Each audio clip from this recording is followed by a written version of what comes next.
Having the appointed time of 5:30 arrived, I would like to call the Tuesday, November 12th, 2024 Committee of the Whole to order. Would you please stand and join me for the Pledge of Allegiance?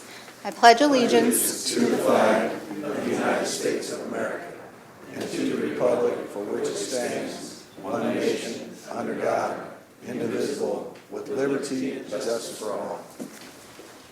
Hey, Mr. Clerk, would you please take the roll? Will do. Alderman Redpath. Here. Alderman Gregory. Here. Alderman Williams. Here. Alderman Rockford. Present. Alderwoman Purchase. Alderwoman Purchase. Stay here. Alderwoman Notriano. Here. Alderman Carlson. Here. Alderwoman Connolly. Present. Alderman Donlin. Here. Alderman Hanauer. Here. Madam Chair, a quorum is present. I would accept a motion for the approval of the October 29th, 2024 committee meeting minutes. So moved, Madam Chair. All in favor? Aye. All opposed? The ayes have it. Madam Treasurer, would you please present your treasurer's report? Thank you, Chair. The Treasurer's Report for the Corporate Fund for the month of October. The beginning balance is $46,596,649. We took in total receipts of $11,545,524. We had total disbursements in the month of October totaling $11,788,435, which left the corporate fund ending balance in the month of October at $46,353,738. The ending general fund balance includes $12,908,606, which left the corporate, which is the October ending balance of the ARPA money. That concludes my report. Thank you. Madam Chair, I make a motion to accept the Treasurer's Report as submitted. I have a quick question. 12 million? Is there a second? Second. Yeah. Okay. I had a quick question. Oh, Chair, I'm sorry. sorry. Yeah, you. What was, Yep. Madam Treasurer, what was the ARPA fund balance?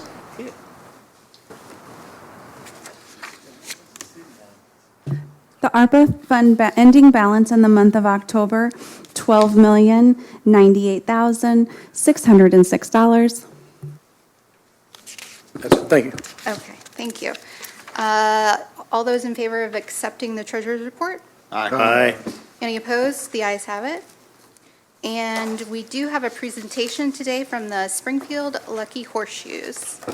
All right, go shoes. How are you guys tonight? Good? Yes. Come on now, we got a little bit more energy than that, don't we? I apologize, I'm 46 and I forgot how to see, so I have this enormous document in front of me so I can actually follow this thing. So first, thank you to Alderwoman Notriano for getting us on the agenda, and Nicole for knowing technology, because we certainly do not know that. So we thought it would be a good time to come. We're 3 years in, right? We've been here for 3 years in Springfield. We thought it'd be a good time to come in and give you guys an update on who are these people and what are they doing and what's their vision for baseball and entertainment here in Springfield. We call it the state of the shoes, just to fall in line with the politics. Our people. So I'm super happy to have our lead investor, Mr. Chris Rasmussen, here. He'll say a few words from Houston, Texas. This is our, oh, Nicole, I think I went too far. We got Chris Rasmussen from Houston, Texas. This is like that Forrest Gump scene. We got Tim Hoker from Grays Lake, Illinois. Myself and my wife, Melissa, here from West Palm Beach, Florida. James Vanterpool from Virginia Beach, Virginia. And Glenn Gudek from Orlando, Florida. I did miss Jeff Jarrett, so I'll probably get in trouble for that, from Nashville, Tennessee. So I'll probably get a guitar around my neck. Our staff, there's 4 of us, myself, Melissa, and then 2 Springfield natives. We have Claire Harris, who's our assistant GM and director of ticket sales, and we also have David Brandt, who's our David of all trades, because we could not think of a better title. The rookies. So we have a significant internship program with the shoes for kids that want to work in sports. We usually have 10 to 14 of those kids that come in. One of my most exciting things is watching these kids develop their career path, UIS, Lincoln Land, Illinois College. Very excited about our rookie program. And of course, the mascot, Horace T. Shoe. Not sure what the T stands for, but it sounds like horseshoe. That's as close as we could get. So there he is. So one of the things that we say, and I'm going to try to be quick here with this 47-page presentation, is baseball is our platform, not our purpose. So what does that mean? What does it mean that baseball is our platform, not our purpose? I think Springfield has had quite a few baseball owners. In fact, they went through them, they've cycled through them. We own the baseball team, you should support us. We own the baseball team, you should support us. When we say baseball is our platform, not our purpose, what we mean is our purpose is to bring people together. So our purpose is to enhance quality of life, bring our community together. At no point when fans come to the games do we ask, hey, who'd you vote for? Hey, what's your position on this? We say, come in, warm hot dogs, cold beer, let's have a good night at the ballpark. That's what we're here for. There's a great paragraph there on purpose that I happen to personally love, having the courage to live your purpose, and that's kind of what I'm so proud of our organization for doing over 3 years. It all started here right at the Abraham Lincoln Hotel back on December 1st, 2021. We came to town and we introduced a new era of baseball and entertainment for Springfield. You can see us there. You can see all the masks still on back in 2021. Thank God we're past that stage. Was very excited, had no idea what we were going to get into. Just a few short months later, after a Name the Team contest where we truly listened to the community, you guys know what horseshoes are. I did not, from West Palm Beach, not a lot of horseshoes in Florida. We were the Springfield Lucky Horseshoes. We announced that on February 17th at 2:17, and I'm super proud to tell you that we sold merchandise in 42 days in all 50 states. It was a tough one to get Vermont, but we finally got Vermont, so now you know. We play at Robin Roberts Stadium. I know you guys have been over there. And the cool thing about Robin Roberts Stadium is we're celebrating the centennial season of baseball there in 2025. So back on May the 12th, 1925, in front of 12,000 fans, the Springfield Senators hosted the Terre Haute Tots for the first game ever at Reservoir Park. So it's kind of cool to think about 100 years later, we'll be hosting Terre Haute. They're the Rex now, by the way. But we're going to have a turn back the clock game to honor that 100-year history of baseball on the grounds. Pretty cool photos here. This is during the Redbirds era. You can see that AAA, big Cardinals country here. AAA stands are packed. And then on the right is a more modern version of Robin Roberts Stadium. A couple more old photos from the Cardinals and the Capitals era, along with a guy named Ted Giannoulis, also known as the San Diego Chicken right there, entertaining crowds back here in Springfield. Super happy to report that our attendance has grown year over year. In 2022, we were at 967 fans a game. That's when I thought, what the heck are we doing here? I'm happy to report we've more than doubled that over the past 2 years. And in 2024, we were at 54,770, a little over 2,000 people a game. Super proud. We have close to 400 season ticket holders from our community. Very proud of our partnerships in our community. The league. We play in a league called the Prospect League. You guys have heard that name before. Here's the footprint. We're at 18 teams across 7 different states. And I'm also happy to report that our ownership group has acquired a new team in Quincy, Illinois, which will be over Friday, have an initial press event about bringing baseball back to Quincy. When I talk about platform, not purpose, we talk about positive community impact. One of the things that we're very focused on is engaging our community 365 days a year. We're happy to work with Chief on the bobblehead day to benefit Compass for Kids. You can see how excited he was and how realistic that bobblehead was of Chief. Tons of speaking engagements, a leadoff luncheon at the VFW.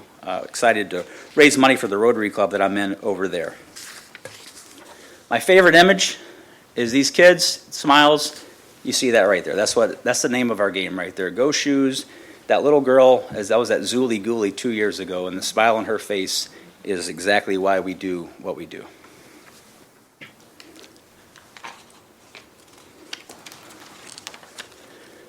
One of our best accomplishments, we've been able to generate $115,000 for local charities over 3 years. That includes Boys and Girls Club, Compass for Kids, on and on and on. There's so many. The Parent Place. I'm very excited about our connection to our community. Super important for the model that we have here in Springfield. The brand. We're really proud of the Horseshoes brand, you can probably tell. We wear it everywhere we go. We wear it in Florida, and all these are a bunch of professional wrestlers that have a pretty good social media following. That probably helped us sell a T-shirt or two. We've been able to bring quite a few celebrities to town. Corbin Burnson from the movie Major League, Shooter McGavin, Squints from the movie Sandlot. If you're a NASCAR fan, Kenny Wallace, and then connected with Adam Wayne right there. He did a pretty good job of playing baseball in his day. We remain super active in the community throughout the calendar year. One of the events we added this year was the House versus Senate game. That was super exciting, although the baseball was tremendously bad. It was exciting to have. Did you play? No, but I was watching my guy. I'm sorry. Well, hey, I'm just calling it like we see it. So we had a Colin Strong event. I3 Broadband had a member of their staff unfortunately pass of a heart attack. We stepped in, connected with their group. We raised about $4,000 that day for their organization, for the 3 children of his family. And then we do a holiday drop-in, of which we've collected hundreds of toys for Mercy Community Center over the past 3 years. One of our best events that we do. We even had a guy get a tattoo of the Shoes logo back in '22 to earn season tickets for life. So we put out Tattoo You Day, and within 2 hours, he walked into the office with that tattoo right there on his leg. Alderman Carlson, you saw him at the VA the other day, or the VFW. And it was shocking to me how quickly you can do a tattoo these days. And sure enough, his name is Chaz Clinton, and he gets season tickets for life. We do a teacher's appreciation every year, Jennifer Gill. Of course, Mini Kiss, you cannot have a slideshow without including those guys. And then our cheese ball game is one of the most fun parts of what we plan over there at Robin Roberts. Battle of the Sexes, we brought this in. Women's sports are growing at an all-time high. 1 game a year we devote to having our kids play local talented softball teams. It's really cool, really fun, really engaging. Our players love it, and everyone that comes to the ballpark roots for the ladies, including our players' families. The Legends game. The Legends game has been a real big success for us. We bring former Cubs versus former Cardinals in each year. It's grown year over year. This year will be the 4th season of the Legends game. There's some of the crowds, our biggest crowds that we've had at the ballpark. Folks like Brian Jordan, Ray Langford, Kyle Farnsworth, Jody Davis, bringing those folks back to Springfield. Several of them played through here during their minor league days. We've hosted 3 business conferences here in Springfield, including 2 Prospect League meetings and 1 Summer Ball Summit. We're always excited to show off our city. We're really proud to be here. We're really proud of it. We don't like traveling to the other Prospect League cities, so we want to bring everybody to Springfield as much as we can. Positive economic impact. One of our goals is to be good partners for our city, our community, and to do that, you need to have a positive economic impact. We're working on an official economic impact that we'll present at a later date, but on average, just through the 3 years, we're averaging about 575 hotel rooms, and we're spending about $738,000 locally with vendors, and that includes people like MJ Kellner, Ace Sign Company, the new video board, which we'll get to, and then things like Coca-Cola, Taraski Meats. We try our best to spend as much local as we possibly can. We got to have good beer. It's a very important thing at the ballpark. It's probably not said too many times at council meetings, but the craft beer scene here is really cool, and we try to patronize our locals. This year, I'm happy to report we're working on our 4th local partnership with Ingrain Brewery. We already have Buzz Bomb, Anvil and Forge, and Springfield Beer Company with custom beers. And just today, we learned that this Shoes on First will be in retail stores at Hy-Vee locations, which is really, really cool, that beer is going to be available for consumers at stores. We've invested in the stadium, the Spear Garden, super proud of. It was a terrible looking area that we converted through a partnership with Nob Hill Landscape Company to create a beautiful area of the ballpark. If you come out at night, you can see how beautiful it is. It sort of sets the tone for where we want the ballpark to go. Nob Hill is a great partner. Ace Sign Company, another Springfield staple. Back in 2023, thanks to Chris Rasmussen, he said, I think we need a video board at the ballpark. let's go out and get one, and we were able to do that. It's changed the experience at the ballpark, and we were able to invest with a local, not only a sign company, but a community staple to put in this. It's about a $400,000 investment. It's beautiful. So as a whole, we've invested about $750,000 into Robin Roberts Stadium through our first 3 seasons that we've been here. Our players, who are these kids? Here's a few of them. From Memphis, Oklahoma State, Coastal Carolina, South Carolina, go Gamecocks, Illinois. Very excited about our connection with Illinois and showcasing their players. We really turned a corner there in a relationship with University of Illinois, hopefully having an exhibition game or a fall game with those guys here soon.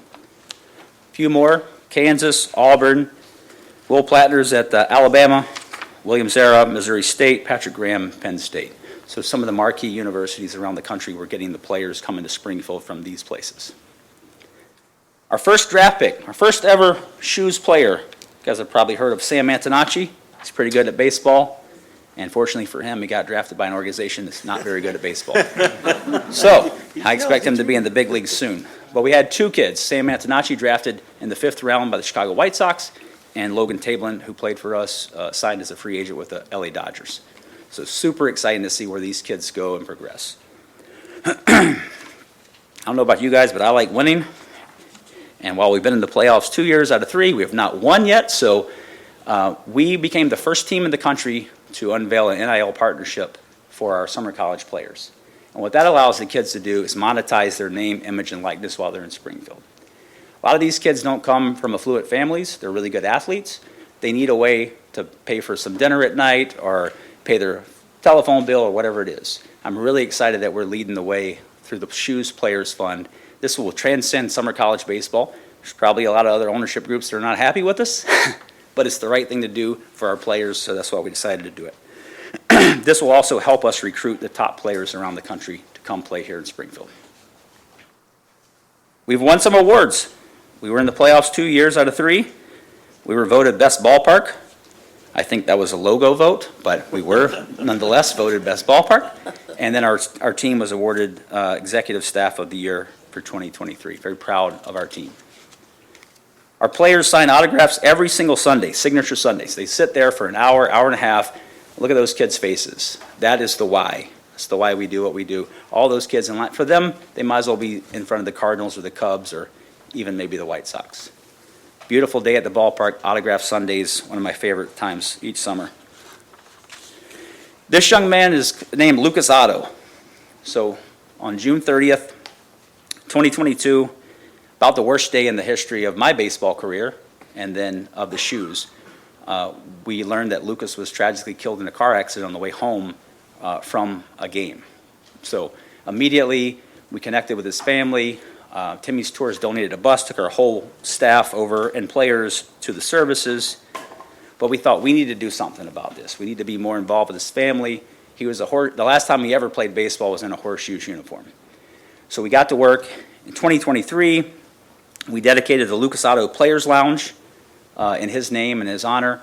And in 2024, his family, Steve and Melissa, were gracious enough to let us do a bobblehead. The first ever Shoes bobblehead was Lucas Otto. So proud that we were able to raise $4,300 for the Lucas Otto Scholarship Fund. That's taking a bad situation and hopefully continuing to live his life. His slogan was, or their slogan is, "Love like Lucas," and that's what we've tried to do to carry on the memory of Lucas Otto. The future. I'm super proud to tell you that we've been awarded the League All-Star Game 2025. We'll have more than 500 people coming to Springfield from ownership groups, the staff, the players' families, to showcase Robin Roberts Stadium. Monday, July 7th, we'll have an alumni game, followed by a home run derby. And then we'll have the Midsummer Classic for the Prospect League on Tuesday, July 8th. We've also worked with local architect Joe Petty on a design for a renovation plan that'll get the ballpark in line with where it should be. Obviously, the rail project is significant to the north end. Lanford High School is beautiful. I looked out today. They've already overlaid the tennis courts, the school district for more parking. This is our vision, and this is our goal for where we want to take the ballpark. And the last thing I'll leave you with before Chris is going to say a few words is we've developed our own foundation. We understand the limitations of the Park District, so we've developed Friends of Robin Roberts Stadium to try to galvanize some community support and investment to take that renovation plan and put it into play. When people are driving over that overpass and they look into Robin Roberts Stadium, they should see an immaculate facility that makes people want to come to Springfield and be a part of this. We should be hosting high school state tournaments. We should be hosting college tournaments, so much more, live music festivals, et cetera. So that is sort of the update of 3 years and about, 10 to 15 minutes. I feel pretty good about that. So Chris, did you want to say a few words? Sure. Chris Rasmussen from Houston, Texas. Thanks, Jamie. And thank you, City Council, for allowing me the time to come up here. First of all, about myself, like Jimmy mentioned, I'm the largest owner of the Lucky Horseshoes, and it's an honor to have that. I'm also the largest shareholder of the Cleburne Railroaders, which is an independent professional baseball team in Cleburne, Texas. Beyond that, I'm the owner and team governor of an expansion ECHL minor league hockey team in Rio Rancho, New Mexico, which is a suburb of Albuquerque.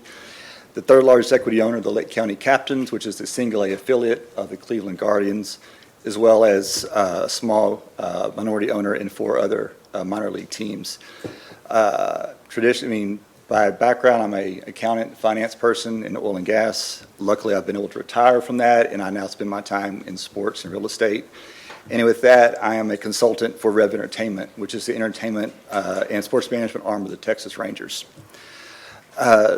Like Jamie mentioned about the stadium in my mind is the heartbeat of the community. Everybody enjoys entertainment and sports, and it doesn't matter what race, religion, political affiliation you are. We can all get together and celebrate sports. With that being said, and now I'm going to be the bad guy for a second. We are, as an ownership group, incredibly disappointed with the Parks District and how they're handling the stadium. They're difficult to work with. I've actually come up about a year ago or so and had a meeting with the district, and it was tough. I'm not going to lie. Number 2, upgrades are impossible. I have personally put in the $400,000 that Jamie mentioned on the video board, and I did that to kind of show the district we're putting skin in the game. Again, I'm not affiliated with the town of Springfield. However, as being here a few times, I love the city. And so I thought if we show that we can put some skin in the game, maybe that will help crack the facade of the Parks District. Unfortunately, I was incorrect. Also, too, Jamie mentioned upgrades to the facility. If we could get turf in Robin Roberts, we could host events year-round, which would be a game changer for not only the city as far as bringing other events in, summer league tournaments, soccer tournaments, concerts. At some of our other teams, we bring in concerts that we'll bring in 5,000 to 6,000 people to a concert. And again, it's one of these, the community heartbeat as an example. Like Jimmy mentioned too, beyond the $400,000 I've actually put in another almost $1 million in equity in the company. So hopefully you guys understand I'm invested in this. And we just want you guys to know that as an ownership group, we truly want to be here. However, in 2 years, there is an inflection point. Our lease is up at Robin Roberts. And we're going to have to make a business decision. Does it make sense to stay in Springfield? We have been courted, this management group, Jamie and Melissa, an ownership group, about going to other towns. Quincy, as an example, like Jamie mentioned, the expansion team. They came to us asking us to put a team there. So they know the job that we've done in Springfield, and they want us to come to their town to help them. However, and I want to end it on this note, however, we want to be in Springfield. We just need help. The facility, as Jamie said, it's 100 years old. It's a great facility, but we need help. The development going on in that area, we don't want to be next, and I saw this today for the first time, beautiful brand new high school stadium, and then you got Robin Roberts. It hurt. I'm not going to lie. It hurt to see that beautiful that beautiful stadium, and then there's us. And we've, as a management ownership group, we've put in millions of dollars, and we just want a little bit held back. Now, I understand that there's a lot that goes into that, and I get that. But whatever help you guys could do to help us with that, we would be very, very appreciated. And thank you very much. Chris, thank you. You actually have some folks who would like to speak to you, maybe Jamie too. I'm not sure. Alderman Williams? Yes, thank you very much. I actually, both of you guys. Yeah. Those beginning meetings that, the first, I did leave with a lot of anxiety because I knew about the overpass. I knew about what was going on with Lanphier, and the old memorials, all of it. But I got to tell you, as I sit here today, I'm a lot more relaxed about things. I've seen the plans. I think it's going to be a dynamic area of Springfield. I really do. I hope that you guys stay. Because by looking at the future and the overpass and what's going to happen with Pillsbury and start seeing that whole thing is going to be a powerful piece for the North Enders and for the North End of Springfield, and it ain't ever going nowhere. I mean, that's something that, we won't have to worry about. This is why I push every day for those things to go. The overpass and that plan is going to enhance, but again, it's going to be another one of those pieces that when it comes down and ends, so from 19th Street to 11th Street on North Grand, it's just going to be, that whole area is changing so much. But I want you guys to know the people are so proud of the ballpark. They are so proud of all the activity, all the pride in the community, and we're going to be doing a lot of raising and changing of the actual residences, because we also have to keep that neighborhood up with whatever happens with you guys and whatever happens in the future with Pillsbury, once it's all gone and cleared and something gets built there. But this is going to be a special area of Springfield that I think is going to take us all a long way. I just don't want us to, me in the Park District got issues, as you may or may not know. Me too. And I'm with you guys, and that's why I have the issues, the Chamberlain Park piece. Again, it's baseball or softball, whatever, but if it can be utilized, I truly feel, this alderman here and the bald-headed one next to me, who is where the actual ballpark is in, and he reminds me all the time. But it's the surrounding community where I'm picking up a lot of your fans, and a lot of people who are very proud of what you guys. So I want to thank you for the innovation. I don't want you to give up. I think if all three of us work on this Park District situation, we could do some things. So, for example, I wasn't around when they got Chamberlain, but I think they got it for $1, from the city. I think they should give it to you guys for $1 if you're going to do something with it, because it's set. It's been sitting years. It's in Ward 3, so that's why I have concern. And I don't want it to go a whole bunch of more years like Pillsbury did or like anything over there does. Give it to the people that are going to do something with it. And the one thing I hear is innovation. You just described a whole bunch of going-ons. That's innovative. That's thinking out of the box, whether it's a contest, whether it's design, you're involving old people, young people, kids, or just all kinds of things. And I want to thank you and ask you not to give up.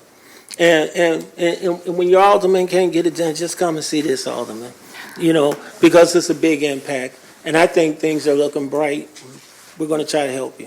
Thank you. Thank you. Thank you. Alderman Rockford? No, thank you, Chair. We've talked many times, Jamie. Chris, first time I've met you, but season ticket holder, I'll be there again. I'll fight for Lanford Park, Robin Roberts Stadium. It's a historic site as far as I'm concerned. People sitting around this horseshoe have played there, watched games there, been through there. You got a beautiful facility going up right next to it. You got the rail project. We've talked about that, but again, you just keep after it.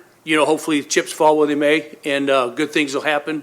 And I hope my colleagues around the horseshoe will come out and enjoy a night, drink a couple margaritas, and watch some good baseball, have some fun, good entertainment.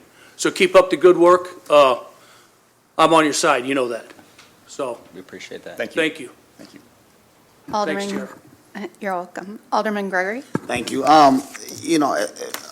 Alderman Rockford, first of all, thank you. I love what y'all do. Alderman Rockford has definitely lobbied us to support a good plan to help you guys stay here. And I think I'll be supportive. I need to see the details. But I will tell you, this thing between you and the Park District, it doesn't sit well for me. Because I will tell you, from a city perspective, the Park District has done, since I've been here, a phenomenal job in our parks, from the east on to the west.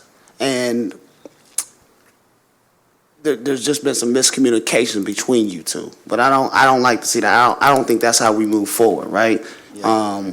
For one municipal body to bash another, right?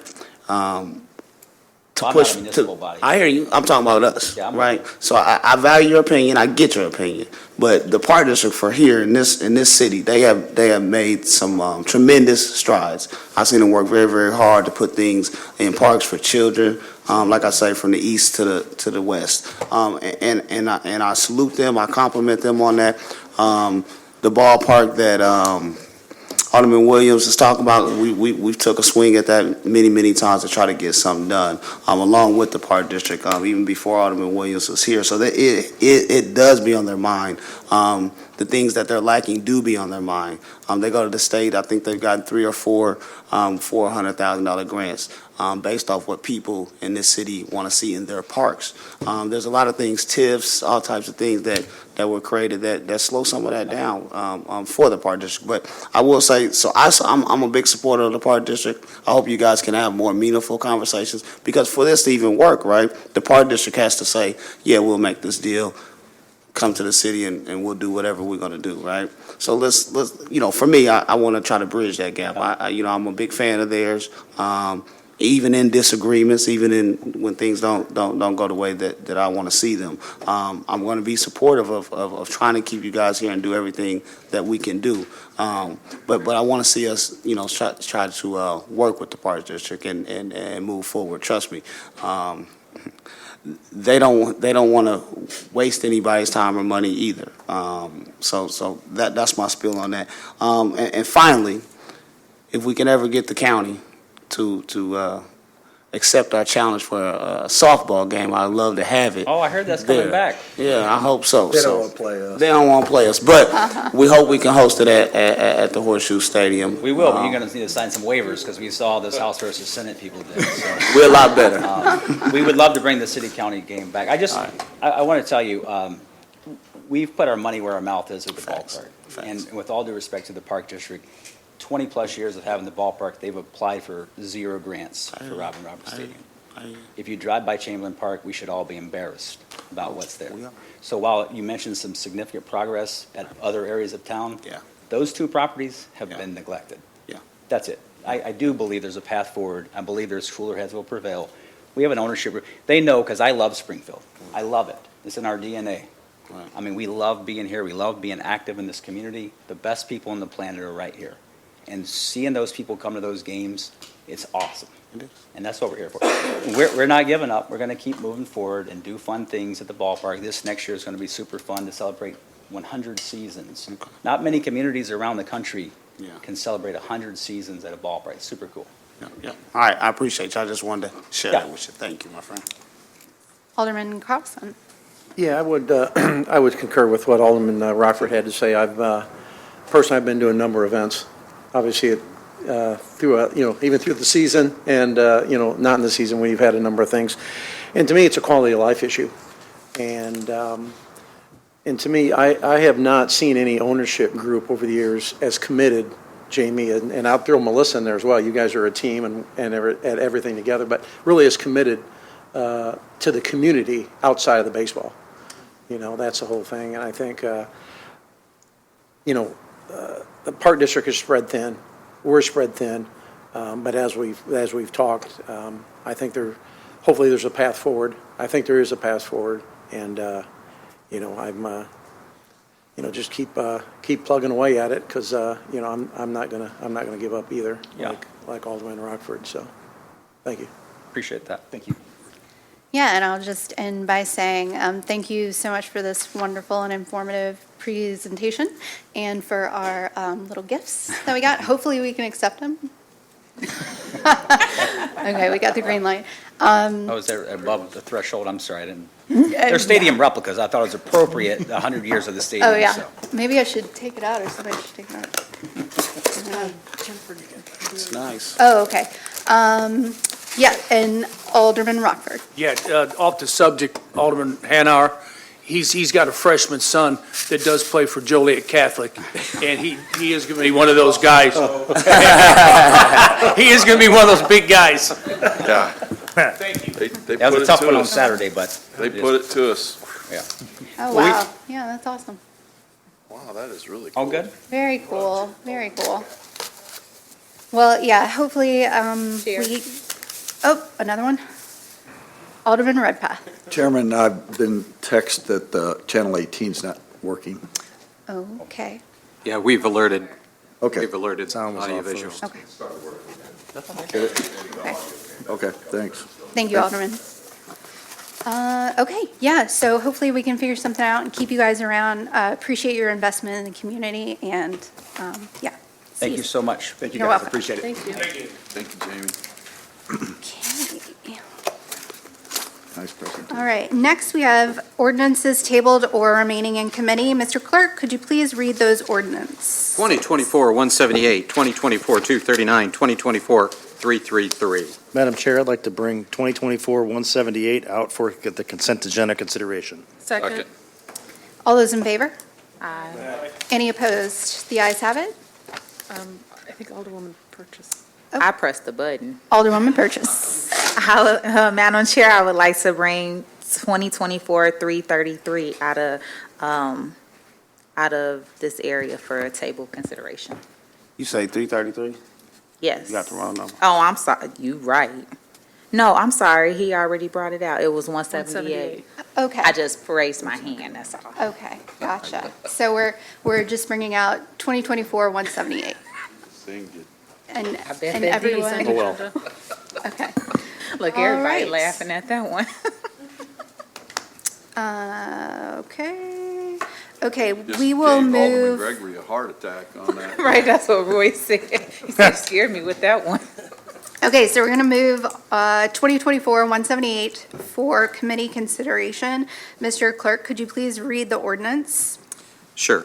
2024-178, an ordinance authorizing execution of an agreement with the Department of Commerce and Economic Opportunity to execute, supplementally appropriate tourism incentive grant agreement beginning January 1st, 2024 through January 30th, 2029, in an amount of $500,000 for the Springfield Convention and Visitors Bureau. Move for consent. Second. All those in favor? Aye. Any discussion? The ayes have it. Okay. Now for ordinances for committee consideration. Mr. Clerk, could you please read the ordinances for CWLP? 2024-440, an ordinance authorizing payment to Dell Marketing LP for Microsoft Software Assurance Maintenance in an amount not to exceed $71,429.92 for the Office of Public Utilities. Move for consent. Second. Any discussion? Okay, all those in favor? Aye. Any opposed? The ayes have it. 2024-441, an ordinance approving a statement work with Levi Ivory and Shoup Incorporated, LRS, in an amount not to exceed $95,200 for consulting services in relation to the M365 upgrade project for the Office of Public Utilities. Consent. Consent. Second. Any discussion? All those in favor? Aye. Any opposed? The ayes have it. Public Works, 2024-442, an ordinance regarding the variance request of Section 153.157L pertaining to restriction of access to the arterial street for Centennial Park Place for the Office of Public Works. Move for consent. Second. Any discussion? All those in favor? Aye. Any opposed? The ayes have it. 2024-443, an ordinance approving, denying the revised preliminary plan of Centennial Park Place for the Office of Public Works. Move for consent. Second. For approval? Does, For approval. Yeah, for approval, I'm sorry. okay. I'll still second that. Still second, Yeah. Alderwoman Conley?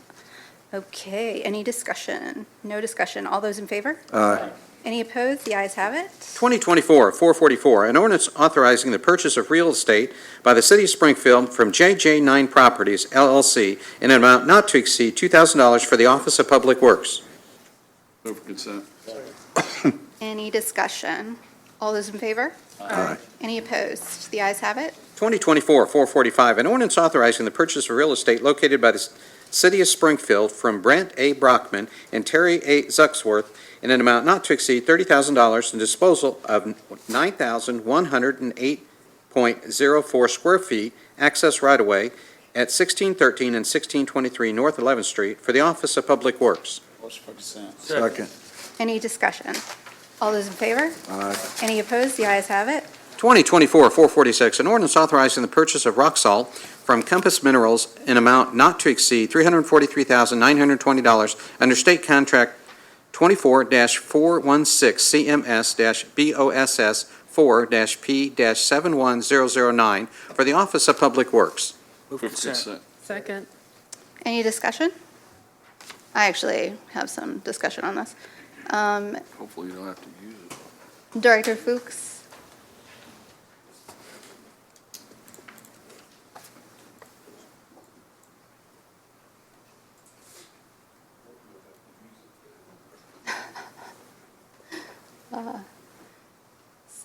Yes, ma'am. Yes, thank you. The last time that I was out at the barn, you all had a lot of salt. So, We are under obligation on this contract to purchase salt every year.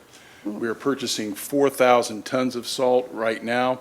We can either buy 20% less or 20% more. We've decided to go with the 4,000 tons. The price this year is $85.98 a ton, which is about $8 cheaper than we got it last year. So we are obliged to buy salt. I see, This is under the state contract. I see. And there's nothing that we can do about, Pray for snow. No, Like no, I object. I'm okay. with you, Larry. Okay, okay. Well, thank you. Yep. All those in favor? Aye. Any opposed? The ayes have it.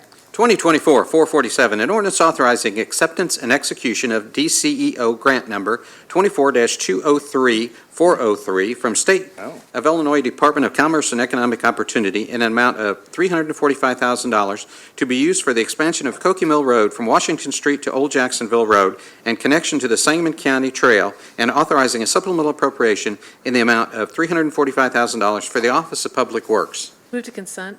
Second. Alderman Donlin. Yeah, thank you, Madam Chair. I just want to, again, as we discussed the last couple of meetings when there's a similar ordinance, how much we appreciate former Alderwoman Turner and now Senator Turner's efforts on this project. This is something that is long in the making, and it needs to happen. It's a safety issue, and just appreciate the support of everyone. Thank you for the consideration, Madam Chair. You're welcome. Alderwoman Conley. Thank you, Chair. Second, Alderman Donelan's appreciation of Senator Turner. Do want to point out, I've gotten some feedback, Director, from the response letters, from the comments that were filed, so we probably need to have maybe another follow-up conversation with TJ and Nate and some residents with some follow-up questions. But other than that, really looking forward to this and having this stretch of Cokie Mill be more accessible and a little bit safer for people. So thank you, Chair. You're welcome. All those in favor? Aye. Any opposed? The ayes have it. 2024-448, an ordinance authorizing a professional services agreement with Crawford Murphy and Tilley Incorporated for engineering services and the City of Springfield for engineering design, plan preparation, and construction services for sanitary sewer rehabilitation in Sherwood and Timberlane subdivisions in an amount not to exceed $517,366 for the Office of Public Move for Works. consent. Second. Any discussion? Second. All those in favor? Aye. Any opposed? The ayes have it. 2024-449, an ordinance authorizing a supplemental agreement with Hanson Professional Services Incorporated to perform additional Phase 1 preliminary engineering services for the 3rd Street Greenway and Phase 2 preliminary engineering services for the Greenway along North Street, MFT Section Number 24-00499-00-BT, and a supplemental appropriation in the amount of $1,300,000 for the Office of Public Works. Motion for debate. Second. Oh, Alderman Gregory. Thank you, Madam Chair. I just wanted to ask, Mr. Fuchs, hate to have you walk, you ain't gone too far. Can you talk to me about the 19th Street tracks? I want to be supportive of getting this 3rd Street rail, like it's been thought about. But I have some concerns that, we haven't finished business on the overall plan that was presented to the community on the 19th Street tracks. Yes, sir. As you are probably aware, that the 19th tracks are going to have an incredible decrease in the volume of traffic in the not-too-distant future. The power plant in Kincaid is probably going to go offline in 2027, and the vast majority of all the rolling stock that uses the 19th Street corridor takes the coal out to Kincaid. That is going to be ceasing in the not-too-distant future, which only leaves one company serviced occasionally by rolling stock, and we believe that they could probably be serviced by trucks. So I think there is a very real possibility that the 19th Street tracks are not going to be used for rail transport, which would make it available for a whole lot of other options. Right. I know, and that's what the 2011 plan that was presented to the community. So I think what I would be looking for is I need an answer. Are we going to put the underpasses on those streets, or we're not? The last funding said it's the final funding for the 11th Street rail. So it worries us that a plan that was sold in 2011, way before I even thought about politics, was sold to the community that we were going to do the 11th Street tracks. Yes, sir. Something fancy on the 3rd Street tracks and something fancy on the 19th Street tracks. And we're seeing a bunch of movement on the 11th Street tracks, a little bit of movement here. I believe we put in $500,000 already for some study on this 3rd Street track. So it just troubles me a little bit that we, I guess what I'm saying is I need some type of answer, or is yes or no, so I can, advise the community, hey, it's not happening. And then we need to look for some plans on what we're going to do as far as the Laurel and 19th Street tracks. When you go over them, it causes significant bumps. You got to really slow down on that thing. And underneath on Cook Street, 19th Street area, there's stuff actively falling. So I would like to see some type of thought towards how we're going to just fix those. I believe that short term, I think there are a number of things that can be done with those crossings to calm those down. I think there's certainly something can be done there. As far as the volume of traffic, the future of the 19th Street tracks, it's going to reduce in volume to the point where there could be only a dozen cars, maybe every couple of weeks, that roll through there. And I think that the supply could be provided another way. So I would be happy to run through the entire numbers and the timing with you. If you want to come in, we could sit down and we could go through it with all of them. I want to make sure that you're satisfied with where we're going. But from the time the original program was, as you say, sold to the community, I think the economic realities of the railroad have changed significantly. Right. So I just want to, us as a city, because people are expecting, they're like, man, they're going to do the 3rd Street, the 11th Street, and then the 19th Street tracks. So if it's not going to be done, I want to say, hey, things change, and, they're not going to do what they promised. So, we need to go back to the table and say, hey, lobby our congressmen and congresswomen and say, hey, we would like these tracks, something done with them, whether it's underpasses, whether it's just fixing, and making it green, like we're going to make the 3rd Street tracks if that traffic's going to I would be glad to take that trip with you. I appreciate you, sir. Thank you. That's all, Chair. Okay, thank you. Alderman Williams. Yeah, so I do want to take it a little further, because I brought this up a long time ago about, and I guess I was supposed to be satisfied because one of my parts of 19th Street, which is the overpass and all that over to Pillsbury. And like I said last time, well, I'm not talking about that. I'm talking about Laurel, Ash, South Grand, on further south. Yes. Because railroads are notorious, and I have them right now all the way through Northgate, all the way back, old railroads. So you come in and you abandon the lines, and then it just grows into these forests around people's backyards or in between the house, and that's not right. So we need a plan, Director, And I know this might have to involve the U.S. representative and the U.S. senator, both of them probably, but we cannot let the rail do what they just did this summer.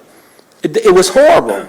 We went months and we had weeds taller than us, than human beings up and down the whole 19th Street. Now we're going down to one track. We need a plan that says if they can't truck, because I heard they wasn't going to truck, then we need to take them and put that one line with the rest of them on 10th Street. And then, like Sean is saying, because we sold a lie to the community. Okay, and in reality, maybe it was a good reason, not an excuse, but a good reason that it's not going to exist anymore. That's fine. But we have to communicate. Hanson's or whoever's in charge can't just not say nothing. And then our people see, like he said, these developments happening, us passing this money, then we get asked in the neighborhood association, well, when are they going to start? Because on both sides, it's horrible along there. If we get down to the one train, the first discussion that needs to happen, are they going to truck or are they going to go over on 10th Street? Because it is unfair to let that long line run through there and go there and just deteriorate all the way south and just turn into nothing. So I'm hoping that when you sit down, I'm in that meeting as well, so I can make sure that, and I know the railroads have a lot of power. They have their own act of Congress. I mean, they're very powerful, and it's very hard to do something. I learned that trying to get them to cut the grass around both sides of the track. But we have to do something, because 19th is too much a significant pass-through going all the way through the east side, all the way through the northeast side. Like I said, all the way up to the back of the homes that me and Larry have problems with in Northgate, where the city don't cut, but the railroad won't cut, and then the people are saying, oh, what are we going to do about them? Then we're going to have a whole line of that if we don't get ahead of it now. So the engineers need to be talking about that now and putting together a plan now, just because we're not going to do it the way the little nice book had all 3 tracks on it, and we approved it and gave money, and everybody gave money, and we got our rail project. Now we're not doing this piece. We need to communicate to them, these communities and neighborhood associations, what are we going to do with the 19th Street track? So I'll be looking for that date and that time that we sit down and we try to figure something out about it. Yes. Because right now it's a lot of questioning going on, which creates this anxiety, which means, see, this is how they do us. They just did what they wanted and left us out. And I just don't want that to happen. So I appreciate you, and I hope you can help us. Thank you. Yes, sir. Alderman Redpath. I too am involved in this because it takes the railroad overpass at Hazeldale by Franklin Park, and then it goes through and crosses the lake down on the south end. That's all that track. And it's deteriorating like crazy right now. Like Sean said earlier, The bottom line is that if they're going to not do it, we got to come up with a plan. And Dave, look, I know you're going to do that. I know you well enough you're not going to let this sit. But for 30 years I've dealt with the railroad when I was the North End alderman, and we've all been, they just don't want to cooperate. They feel like they're under federal rule and heck with the city and heck with the state, and I wish it would change, but it probably won't. But we have to be in a plan. I want to be involved in this also. Yes, sir. Okay, and I have a few questions as well. So this is coming from the general fund, but on the fact sheet, it says it's going to eventually be paid in full by a DCEO grant. Is this a grant that we have been awarded? When do we expect to see this money? This is $1.3 million. And I think we should be, do our fiduciary responsibility and protect the money in the general fund, so. The grant money should be available shortly, and it has to be expended by 30 June 25.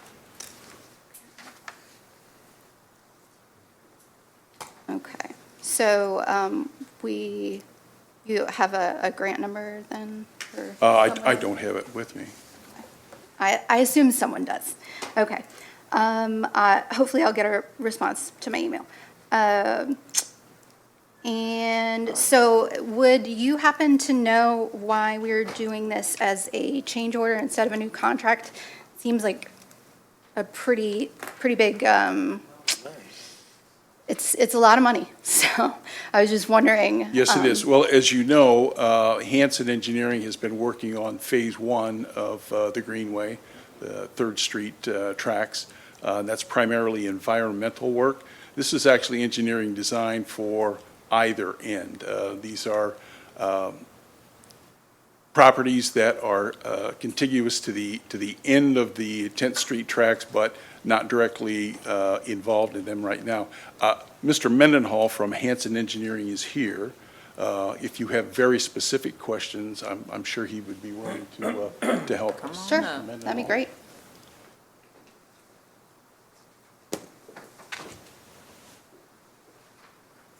Thanks, Mike. Yep, no problem. Thank you so much for coming. Oh, not a problem. So the original agreement was to start the Phase 1 engineering, not to complete it.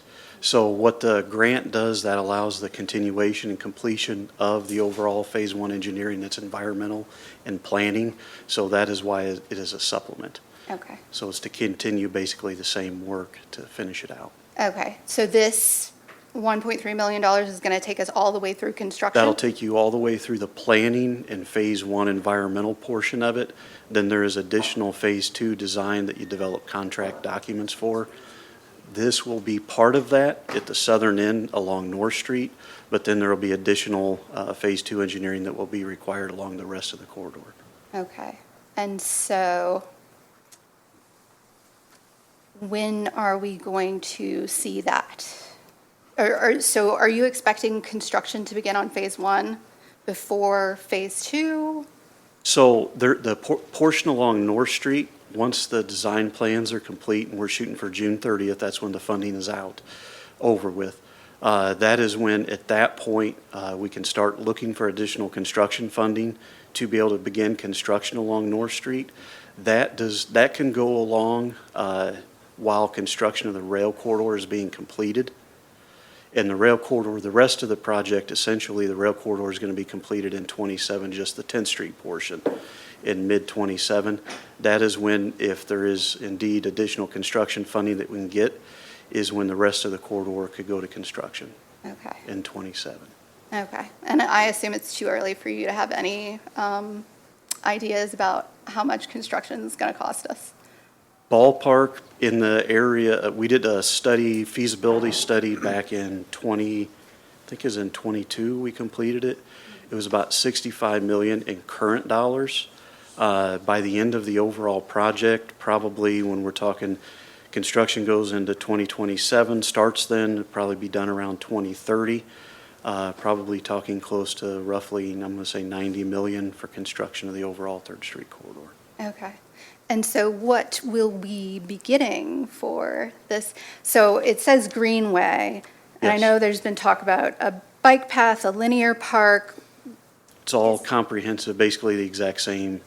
It is all the same. Okay. Yes. So just we're paving the tracks and making it into a trail. There'll be like plaza areas throughout it, playgrounds, water art type features, landscaping, benches, lighting, security cameras, lots of different aspects. Okay.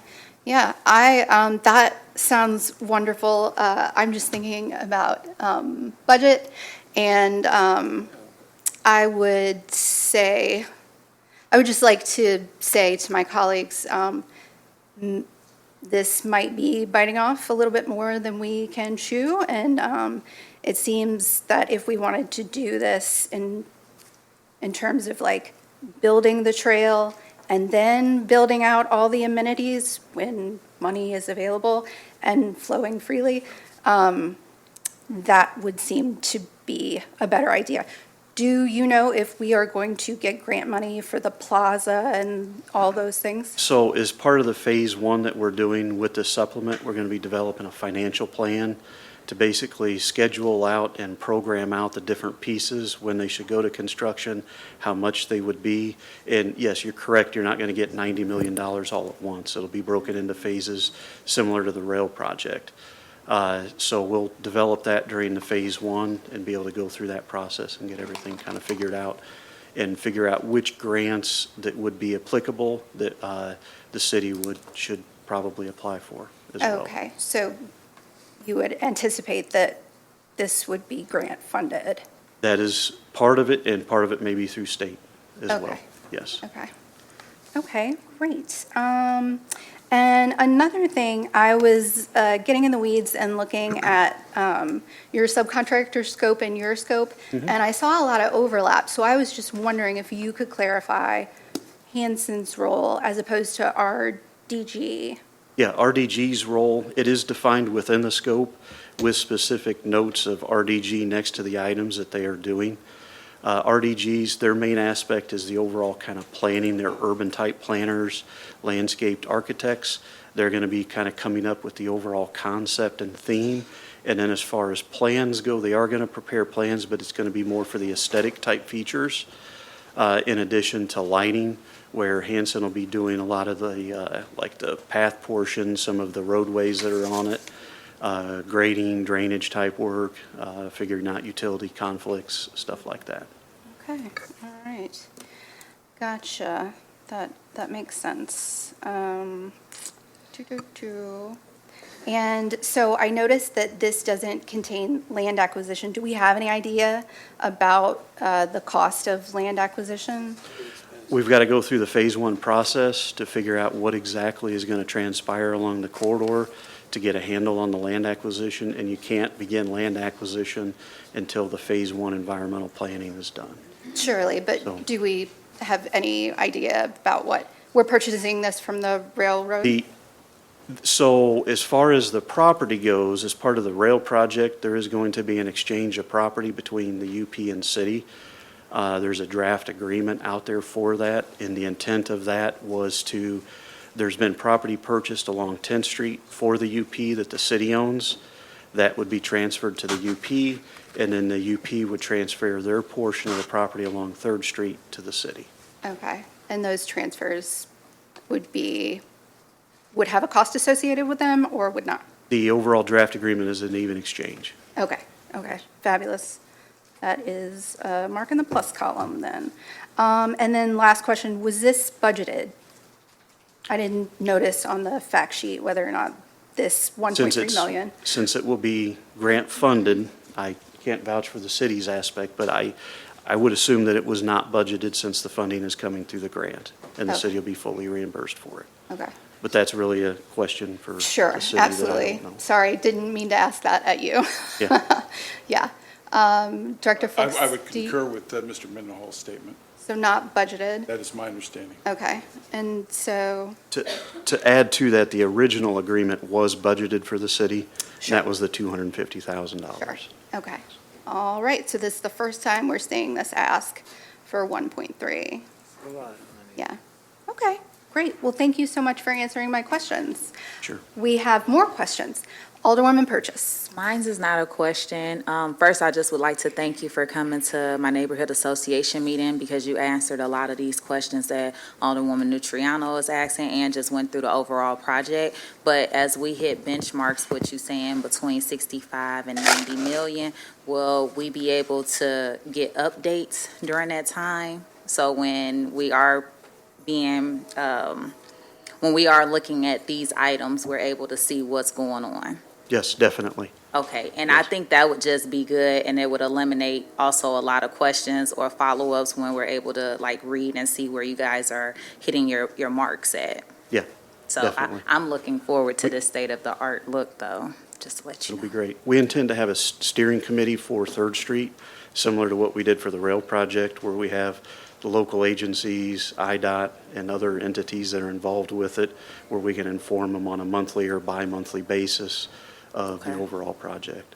And then my last follow-up is the community engagement piece. So where we can have everybody kind of in one room and you be able, instead of me requesting for you to come to multiple of my neighborhood association meetings within the ward, I think this is just like a collaborative thing for the entire city. Will we be able to do something like that too? Yes, there will be a public meeting in probably spring to early summer of next year for the project, where we'll be getting comments and recommendations from city individuals. I know it's been a concern here too, especially when we heard from HUD about how the public comment and what do you do with them. So say, for instance, you received 10 recommendations that the community, whether it's in my ward or whether it's in Ralph's ward, how will you proceed with some of those recommendations, or just even acknowledge that people have recommended this and could it be implemented, or if it's already, how will that process work? Yeah, so what we do is we take the recommendations back to our overall team, and as part of our overall preliminary planning process, if there is an overwhelming comments on doing a certain thing, yes, we do take that into account in the project, and we have to respond back to public comments as well. That's So, my one yes. ask that I would like to see and just follow through with that. But thank you Yes. so much. Yes. Thank you, Chairwoman. You are welcome. Alderman Gregory. I forgot to ask this, sorry. What's your name again? Mike Mendenhall. Mike, what is Hanson's position on the 19th Street tracks not being done and us moving forward on the 3rd Street tracks? So I can tell you what we're doing right now with respect to 19th Street. We have reached out to the CN Railroad and have been engaged in multiple conversations with them to see what their future plans are along that corridor. They are looking into that, and we'll probably end up having an answer sometime, I'm going to say this winter, roughly, to maybe early spring. There is the one service provider that they do have to provide services to, but there is possibility for potential locations of that corridor to possibly even be abandoned. So they are looking into that because they're the ones that provide that service right now. We're trying to get that information from them to see how the city should really proceed with the 19th Street corridor, since there is a significant reduction in rail traffic on that corridor. Okay. And they'll provide us a recommendation on what we do with. They will tell us what their plans are for the future with their corridor that they own. Right. So now, if indeed the city, the city wants to try to relocate that corridor and have the railroad do that, that's something the city could take up, but that's a whole separate issue and would require a substantial amount of funding. So let me ask you, I don't know if you was around when this was originally proposed, why would we say we'd do anything with the 11th Street tracks? Well, I get it. Climate is different and all of that, but now that we're here and we're not looking like we're going to do underpasses there, is there any responsibility to those who sold that to the community to come back and say, we're not going to do that no more and we need to figure something else out? So with respect to what will be done, yes, as part of the original Phase 1 study, there was supposed to be underpasses at both Ash Street and South Grand. Those were the only two locations along 19th Street, nowhere else. Correct. And that was based on the train volumes that we had received from Canadian National at the time. Right. And with that, you do a benefit cost analysis to see if underpasses are cost appropriate, because you got to be financially good financial stewards of taxpayer dollars. And yes, indeed, those met benefit cost ratios. Okay. With the reduction in overall train traffic, that is something that we're going to be looking to here this winter and analyzing those to see how those come in. That may be more challenging to work with a significant reduction in train traffic. Okay. All right. But there is safety improvements that could be done outside of that as well to that corridor. Okay. All right. Well, I'm not a gambling man no more, but if I was, I would gamble that we're not going to do those underpasses there. However, the original plan down those 19th Street tracks, we just put 16 brand new houses there. And the design that was originally there, it looks beautiful, and we would love to see that on both sides of that trail, as well as some other movement. Because right now, we got a business a little bit. It's not too far from the tracks. It's further enough away for us to do something, but it needs a parking lot. And right now, we can't do a parking lot because there's a dream of 2 underpasses going there. So the quicker we get that answered, then the quicker Yes. me and director and everybody can get together and say, it's not happening, but let's develop these Yeah, spaces. definitely. All right, thank you. Appreciate you. I gotta go to the bathroom, I'm getting old. And I'm going to jump in front of you, Alderman Carson, because I have a related question. So those safety things that we could do, at those overpasses. Is there any way for us to put those in this scope? In the Third Street scope? No, there would not be. That's completely separate than this. But that could be additional work down the road that could be done, Okay, yes. okay, thank you. Alderman Carlson. Thank you, Chair. Quick question for clarification from my part. I've heard a bunch of things. This 1.3, this is fully reimbursable, correct? That is correct, yes, through DCEO. Right. Yes. Thank you. Thank you. And Alderman Williams. Yeah, so 19th Street, since we're there, so they're not going to do it, but my problem is always, when do we tell the public the change, that we're not going to do it? When was we going to let them know the update of what's going on? So. Right now, they're thinking that you're going to be putting underpasses under Ash and under South Grand, like you said, and all this other beautification. There's houses and demos and stuff that we're waiting on that I worry your people about constantly, Director. But we're not communicating is what I'm saying. So when was the public going to be made aware that we're no longer going to be putting underpasses in? So we don't know that answer yet. Like I said, the CN is evaluating that right now, what they're looking at doing with that corridor. Once we once the CN gets back with us, then we're going to evaluate, look at benefit cost analysis on the underpasses and work with the Illinois Commerce Commission to see if there is other safety improvements that could be done on that corridor. And that'll take place over this winter to early spring. So I'm okay with the study about, because we got to do something like he's saying about the bumps and the dips and all that. That's fine. But if we know that we got a reduction, it's obvious, we're not going to think it's worth putting the underpasses on if the traffic is not there anymore. That's why I mentioned just put that one small piece on over there with the rest of the trains, and then we'd only have one train through the whole city, is what I'm saying. And my problem with Hanson's or whoever is making these decisions or has the updates, they don't share them enough. I think we need to have more public meetings, or when you have them, at least say we're no longer doing this so that people know, so we don't get hit with it in the neighborhood association meetings, in the different people who do try to keep up with this type of stuff. But I understand we're going to do 19th Street the way business is always done in Springfield. I'm going to go back to 3rd Street. So on 3rd Street, I can't find it on the document here. It's impacting, or what is it, like 180, 179 properties for 3rd Street that's adjacent or going to be impacted with this whole design? The project will be adjacent. I don't know the exact number. Well, it has a number in it. I think it was, at least it was over 175 properties. And I was going to ask you if you were, do you know how many of them are houses? So with respect to house impacts, looking at the overall 3rd Street plan right now, Yes. there is no access changes to the 3rd Street plan where homes are at.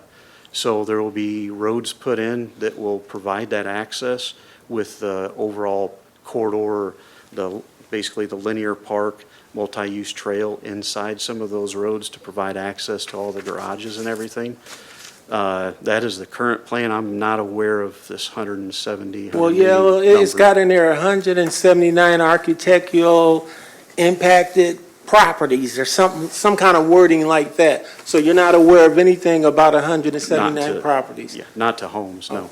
There will be access find it. changes in the downtown area where businesses are, but with respect to homes, no. Okay. Thank you, sir. Okay. Thank you so much for coming and answering our questions. And I have to say, I personally, in Ward 6, really excited about this project, want to see it move forward, but also want to make sure that we are using the city's money responsibly. So thank you for help clarifying. Okay. Thank you. Yeah. All right. There is a motion to put this on debate. All those in favor? Aye. Any opposed? The ayes have it. General City Business, 2024-450, an ordinance establishing the holidays for the city of Springfield for calendar year 2025. Move for consent. Madam Chair, I'd like to make a motion to adopt proposed amendment number 1. Okay. Second. All those in favor of adopting amendment number 1? Aye. Aye. Any opposed? The ayes have it. Do you want to explain? Amendment number 1 just clarifies some typos on the dates for Wednesday and Thursday. We just had the wrong days in there. It doesn't change any of the holidays. Okay. Motion for consent as amended, Madam Chair? Second. All right. Any discussion on the, putting this on consent as amended? Seeing none, all those in favor? Aye. Any opposed? The ayes have it. 2024-451, a resolution proclaiming the second Monday in October as Indigenous Day, Peoples' Day. Motion for debate. All right. We have some speakers. I guess it's up to me whether we hear from Alderman first or speakers first. Who was your second? Second. Oh, Thank you. sorry. Sorry, I seconded. Okay. So Alderman Gregory, you're okay with hearing from the public Absolutely, first? absolutely. Okay. All righty, let's see who we have. Maribel Cruz-Hine.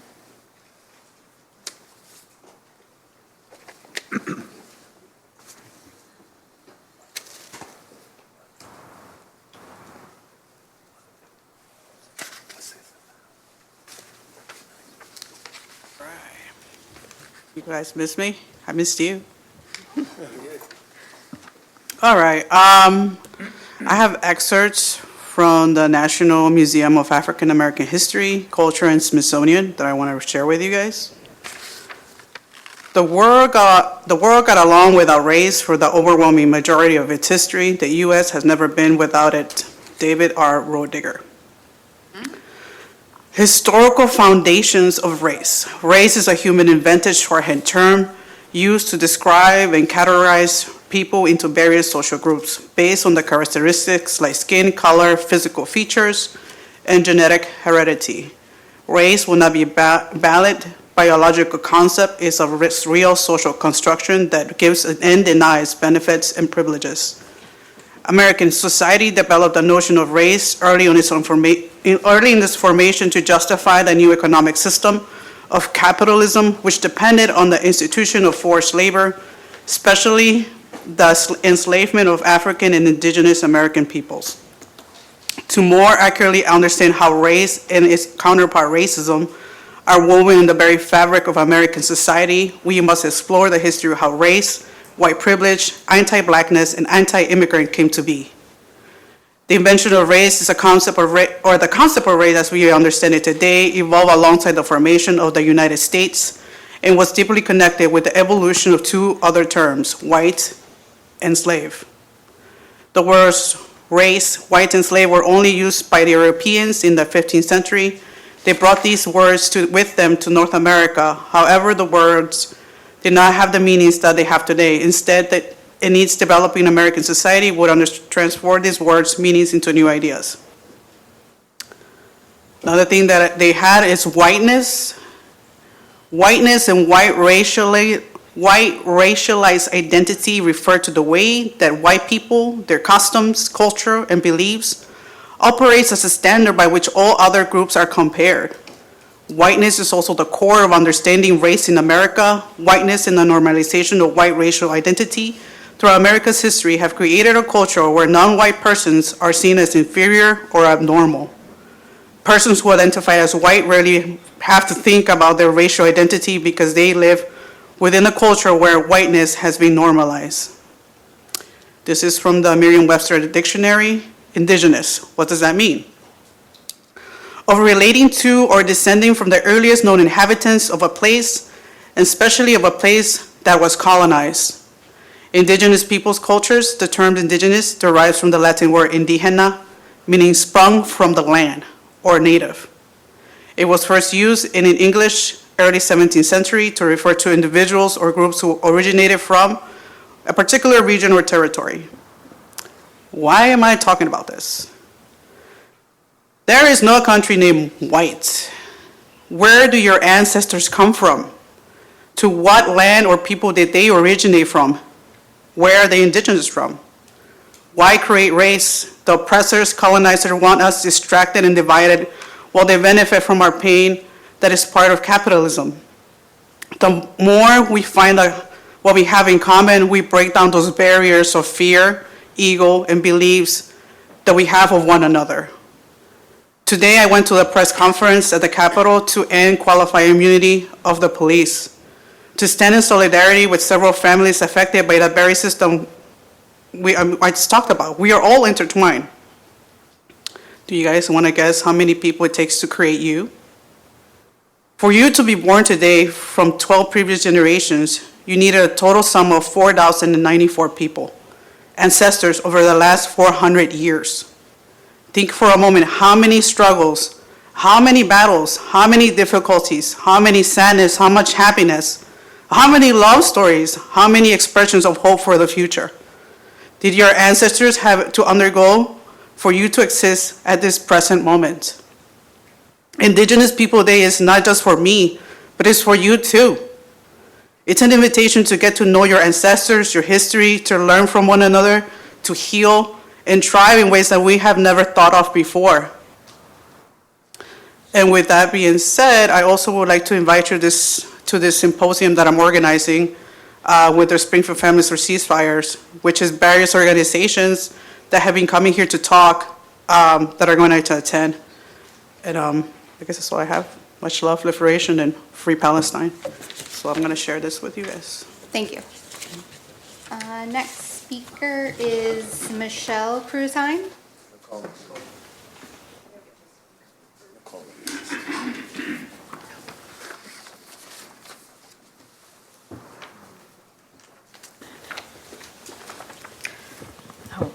Oh, God. Sorry. Good evening. Before I begin, I would like to state that my sources for this essay include the Syracuse University, the Pew Research Center and Data, and the Library of Congress. I have also emailed you all, our three of you, on October 15th, a list of data, and I can resend that information if necessary. That said, our students are delighted in seeing the city advocate for the proclamation recognizing Indigenous Peoples Day on the second Monday in October. If you vote to issue this proclamation, you are honoring the Indigenous people of Springfield, Illinois, and the rest of the Americas. You are honoring the people who have inhabited this land for thousands of years, whose ancestors fought and died for.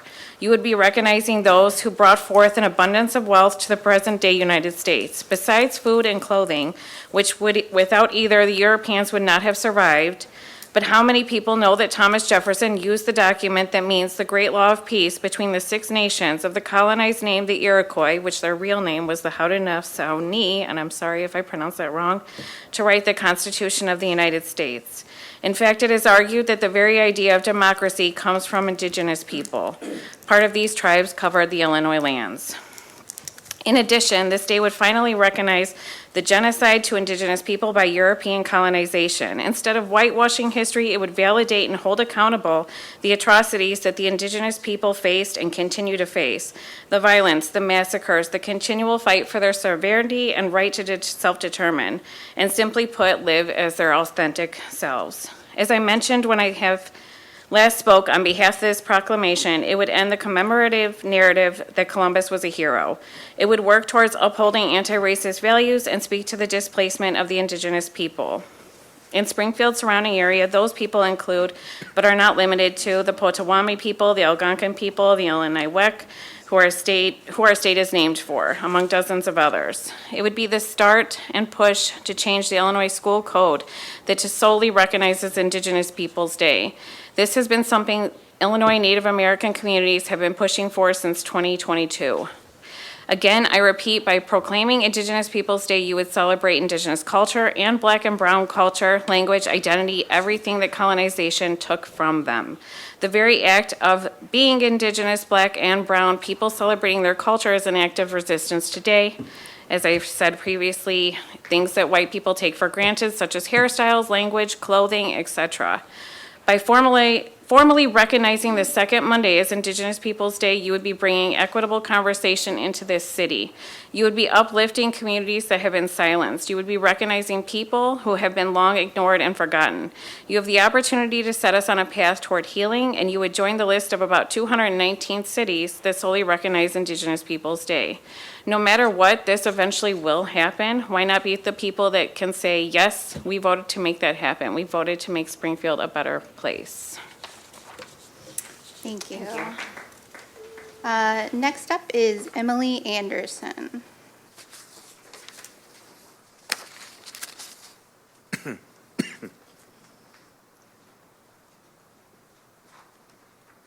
Hello, good to be back.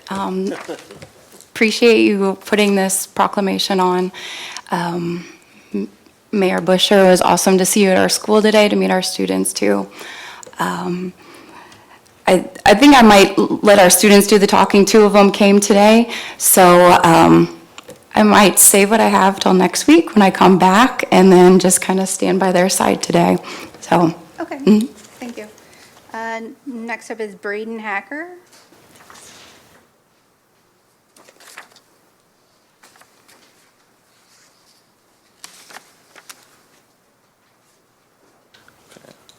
Hello, my name is Oh, Braden. I'm sorry, Braden. I don't have the other student's name. Drayden.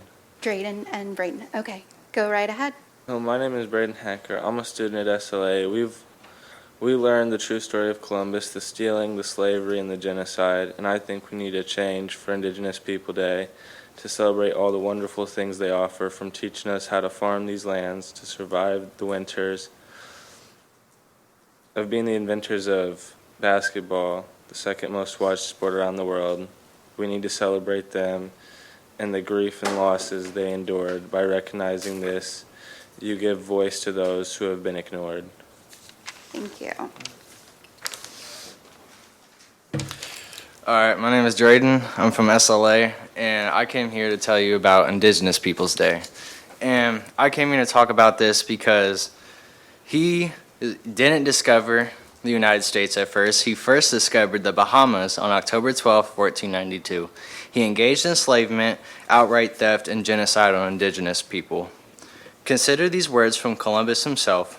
These people are very unskilled in arms. With 50 men, they could all be subjected and made to do all that one wished. Doing as he wished, Columbus and his crew brought disease, stole precious resources, and ultimately wiped out many indigenous tribes, all in the same of claiming this side of the globe as the New World. Perhaps we do not have much to celebrate in this divided country, other than sports figures and those who have barely helped survivors of natural disasters and deadly attacks. But continuing to honor a man who brought such misery to American Indians only deserves to hide the truth about how this country was formed. Thank you. Thank you very much for coming. Okay. Alderman Gregory. Yes, thank you. So, and to the supporters of this, we, like you supported, of course, we had many people that called us, not in support of the proclamation of and recognizing indigenous people, but the taking away of Columbus Day and changing that. So I talked to Alderwoman Purchase, among others, and we really wanted to try to find a compromise on when we honor this date. So I did a little research. So it was August 3rd of 1990 that President Bush proclaimed November as Indigenous People or Native American Month. So my thought was, rather than take that day away, that we add Indigenous people on the second Tuesday in November. Or it could be on the day that he made it. But, you know, the hard part for me is that there's people who respect Columbus. There's people who don't want to see this day taken away. And I don't, as a black man in America, I don't want to slight anybody else's holiday and what they care about for another. I think there's enough days in the calendar to recognize any culture that wants to be recognized native to this land. So my plan is to make an amendment for this particular day and move it to the second Tuesday in November for Indigenous Peoples Day. And in the future, if there's, somebody of that ethnicity that wants to address Columbus Day and do those things, then so be it. I may not be here, but if the chair will allow. So that is what my thoughts are. I'm open to certainly any of my colleagues that are co-sponsors on this Right. as well. So is that a motion to amend? Sure, unless anybody else got anything to say. Yeah, I Sure. I'll wait. And Alderwoman Conley. Thank you, Chair. I wasn't thinking about anything like that, so I think maybe that could be something we talk about next week even. Sure. I just wanted to thank the educators and the two students who came down. I understand we do need to make sure that they get back to work soon, right? Doing the good work of Joseph's. But I just want to thank you for taking an initiative and running with it, researching it, and coming to us with your voice to try to change our community. And we hear a lot of despair about, what are the kids doing these days, and where's the youth, and but we see lots of glimmers. Alderman Gregory, you bring you bring examples of young people who are doing great things. This was impactful, and what you've done, and you taking the time to come tonight is very appreciated. So please share that with your classmates who couldn't come. But we have, in the Springfield Learning Academy, if you haven't had a chance to get there, it really is a great resource in our community to visit. But I appreciate the teachers who come for this too, and the work that you're doing to bring in people who ask questions and who aren't afraid to have, again, some uncomfortable conversations in this room. So I appreciate that. I think that's all my time. I think if you want to be re-recognized, that's the chair's choice. So I will, thank you. Turn it back to you, Chair. Okay, thank you. Alderman Donlin. Yeah, thank you, Madam Chair, and Alderman Gregory, I appreciate your openness. I talked to the two ladies that brought this forward with the students a couple weeks ago when they were outside the chamber, and I'm not a historian by any stretch of the imagination, but I'm a student of history and really enjoy just a wide variety. And I happen to read a couple of books about Columbus in the last probably decade, and found it interesting because there's a lot of things that happened that we probably all weren't aware of. He did do 4 voyages, and there was a lot of activity, and I won't get into all those details. But one of the things I was going to say, and I am going to say now, is I want to say this first, but since I spoke with you ladies the other evening, I've received a few phone calls that you allude to, Alderman Gregory, from Italian Americans in this community, and how they feel about, and they interjected how they feel about celebrating their heritage, and I appreciate those comments. I do, and having not Italian, I am Irish and German, but it is something that is important that I think we listen to. I mean, that's part of the reason we always talk about why we're here. We're here to listen. And what I would encourage, maybe as a part of this, before we vote, that we maybe can get some folks together. I urge the sponsors to get some folks together that are proponents, opponents, and you're suggesting an alternative that may be absolutely something worth considering. But have some dialogue. Use it as a teaching moment, because there are multiple sides, and I think I have faith in Springfield and faith in the community that we can come up with something that will be advantageous and something that can be a learning experience for us all going forward. So anyway, thank you, Madam Chair, and again, thanks for your comments, Alderman Gregory. Alderman Hanauer. Thank you. I guess my question is, number one, even Columbus Day isn't on our calendar at the city. As far as I don't know anywhere we don't celebrate it. There's no time off for it. So what we're really doing is we're wanting to change something that we don't even deal with. To me, this is kind of a moot point.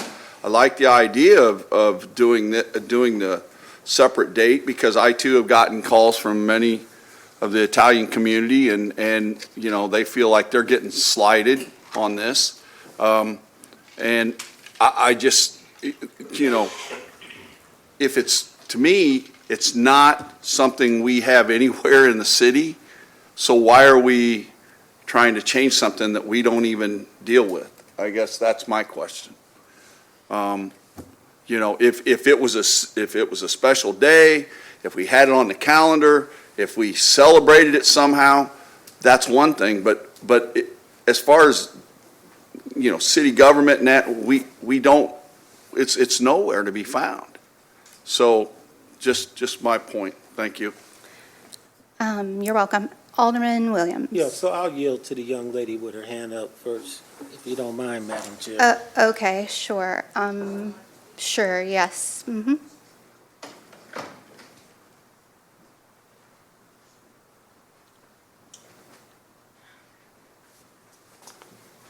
Okay, so to Alderman Hanover's point, yes, there is nothing recognizing Columbus, which is why I feel like it's irrelevant unless somebody is really asking for a proclamation for Columbus, right? And I get your point with it going on to November, but the whole thing is to recognize the fact that this person really has been fabricated, right? I understand Italian culture, but honestly, does this person really represent Italians when you have a whole list of Italians that actually died for civil rights, that died for being an immigrant? I implore Italian Americans to actually look up Italians in the 1890s, when this holiday comes about, to actually look and see who actually died for being an immigrant, of being an Italian, instead of this person who was picked, where the statues are coming down. This is going to happen. It will take the second Monday of October. It should. It is the important day. It is the day that it has to be, honestly. That Okay. is what I have to say. Sure, thank you. Alderman Williams? Yeah, thank you, Madam Chair. So this, to me, it doesn't have to be this complicated. I mean, I just think this is what our country is going through. I mean, you know, when I was young, they taught me that our first president was Washington, and that he cut down a cherry tree and he never told a lie, and, you know, all those type of things. And as we grow up, we do find out different things. This is reminding me of the Juneteenth thing. So I was one of the black males that advocated, no, I'm not giving up 4th of July. But then there was a lot of people around me that says, but we want Juneteenth. So it doesn't never have to be an either or. It can be an and, you know, to celebrate it. Columbus is Columbus. There's nothing we could do about it, whether your facts are true or if they're not true. It's just that's what it is. I can't change Washington. I can't change Lincoln. So I was against all that statue, bringing them down and all that kind of mess. What I would say is that it is going to change. I do believe. I remember Juneteenth being in the same situation and being in a minority for years and years. And then all of a sudden, within 1 year, not just the city, but the state and the federal government within the same, boom, you know, it happened.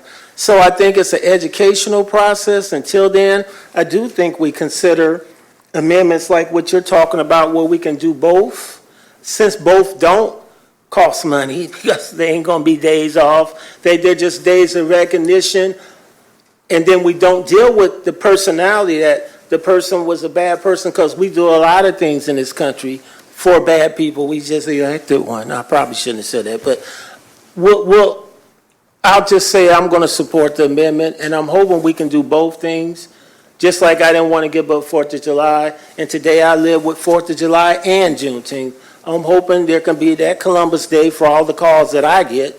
They hear me say this, but I also hope we can celebrate the original people as well. So, thank you. Thank you, Chair. Alderwoman Purchase. Thank you, Chairwoman.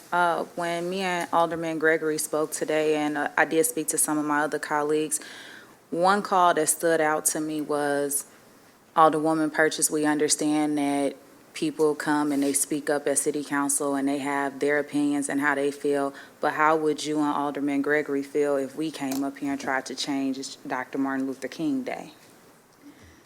I would have a major issue. I would feel some type of way. I would probably say some things that I probably shouldn't say. And so when you look at both aspects, I told this individual, it's a learning curve. It was something that was spoke about, and I remember Alderwoman Conley first bringing it up and considering it, and then Alderman Gregory had came and made a motion for it. But things like this happen. People come up and speak in front of us because they want to see change. Sometimes we're reactive instead of being proactive, but you wouldn't have thought that we might have had gotten pushback from this. So when you do hear from opposition and they tell you their feelings, then I told Alderman Gregory, we was researching on the phone together, let's find a common ground. So I do, as I don't always agree with Alderman Williams, but the and with the 4th of July and having Juneteenth, I agree that this is something we can acknowledge, and it's something we Googled. It's not something we made up. So that's the other thing. We're bringing facts forward too, now that you brought this to our attention, and now we're able to have a common ground with this. So I will be supporting Alderman Gregory with his amendment, and I think we found a common ground for this to not ignore individuals in our community that do want to support Columbus Day as well for the second Monday of October. Thank you, Alderwoman. Okay, so I have some discussion on this. Surprise, surprise, Jennifer Notriano.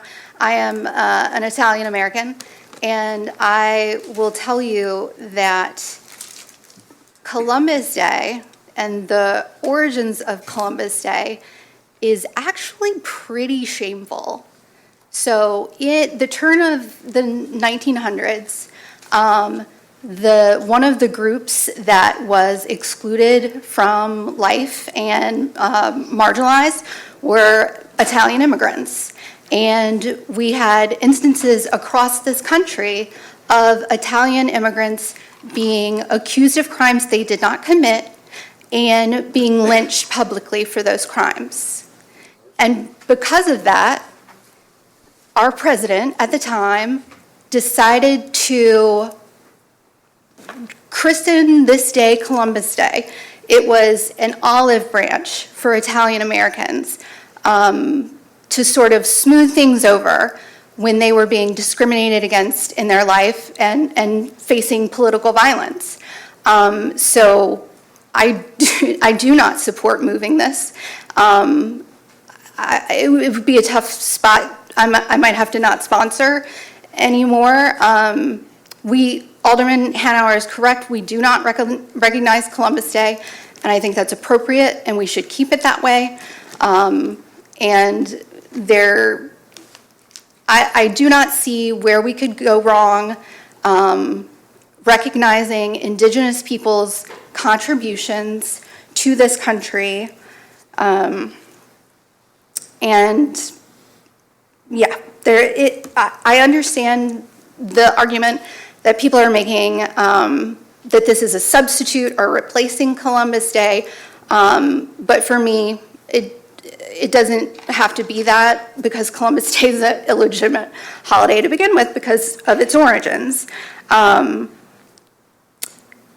So I'd like to encourage everyone to go to a website called native-land.ca, and you can see a map that shows you can put in your address and see the several Indigenous communities who lived right here on the land we call Springfield.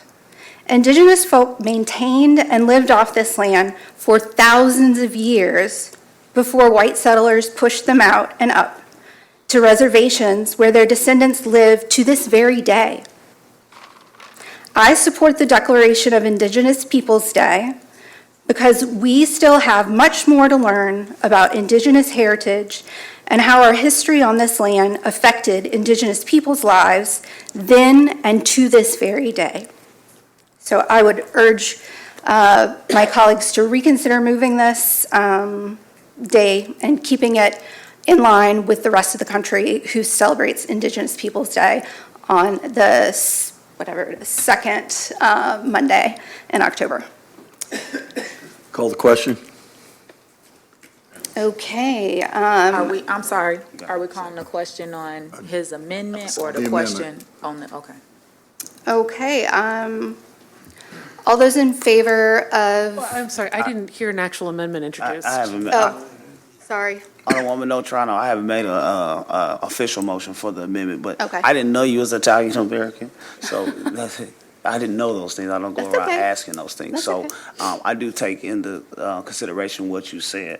And for me, it's about about people. We have Italian Americans who feel strongly about it and changing it, and then we have indigenous people who feel strongly about that.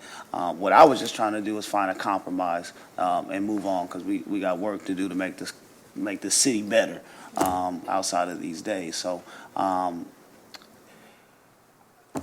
open to what you want to do. I think we leave it on debate and let's have some more discussion. Okay, so, So no amendment right tonight. now. okay. No, not right now. I want to talk with Jennifer. She's Italian American. I mean, I can't. I don't feel right overstepping that boundary. So. Yeah. And, I mean, I hate to sit up here and speak for all Italian Americans, but I am from the South. My great-grandfather came over in 1904 on a ship from Sicily to work alongside Black Americans in sugarcane fields. And the persecution that that Italian Americans had to go through without acknowledgement, with Columbus Day as the acknowledgement, someone who, wasn't even doing his work on behalf of Italy. It's just, I would prefer that we not. Yeah, thank you. So we have a motion for debate. Do we have a second? You do have a second. Roll call. Okay. Clerk? I just called for roll call. On debate. It's a roll call to send it on to the council for debate. Okay, so clerk, will you perform a Yes. roll? Okay, thank you. Alderman Redpath. No. Alderman Gregory. Alderman Williams. Yes. Alderman Rockford. Oh, what do we send to the council for debate? I thought we put it on debate. We There's put no it on roll call. debate. The original ordinance was put on debate. Putting you on record, or just sending it to debate. Aye. Send it, if it's going to debate, aye. Aye. Alderwoman Purchase. Aye. Alderwoman Notariano. No. Alderman Carlson. Just clarify, we're voting on, put on debate the original ordinance. Yeah, aye. Alderwoman Connolly. Aye. Alderman Donnelly. Aye. Alderman Hannar. Nay. Okay, that is 3 nays. And 7 ayes. Ayes, okay. So the motion will be, the ordinance or resolution will be put on the debate agenda. Okay. Moving along. 2024-452, an ordinance to decrease the number of Class I liquor licenses by 1 for Arlington's LLC doing business as Arlington's located at 210 Broadway. Move for consent. Second. Any discussion? Okay. All those in favor? Aye. Any opposed? The ayes have it. 2024-453, an ordinance to increase the number of Class I liquor licenses by 1 for Riley Venues, LLC, doing business as Arlington Springfield, located at 210 Broadway. Move for consent. Second. Any discussion? All those in favor? Aye. Any opposed? The ayes have it. 2024-454, an ordinance to decrease the number of Class D liquor licenses by 1 for Gabatonis Incorporated, doing business as Gabatonis, located at 300 East Laurel Street. Move for consent. Second. Any discussion? All those in favor? Aye. Any opposed? The ayes have it. 2024-455, an ordinance to increase the number of Class D liquor licenses by 1 for Gabatonis Italian Restaurant Incorporated, doing business as Gabatonis, located at 300 East Laurel Street. Move for consent. Second. All those in favor? Aye. Any opposed? The ayes have it. 2024-456, an ordinance to increase the number of Class A liquor licenses by one for Old Fashioned Incorporated, doing business as Gold Mine Gaming, located at 242 South Dirksen Parkway. Move to consent. Second. All those in favor? Aye.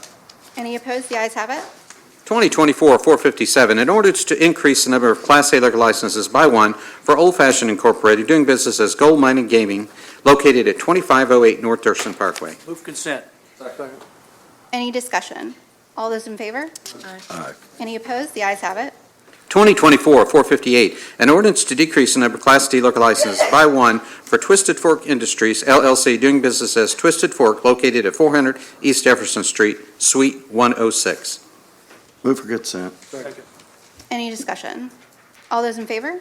Aye. Any opposed? The ayes have it. 2024-459, resolution estimating real estate taxes to be levied to partially fund statutory contribution of the police and fire pension funds. Move for consent. Second. Any discussion?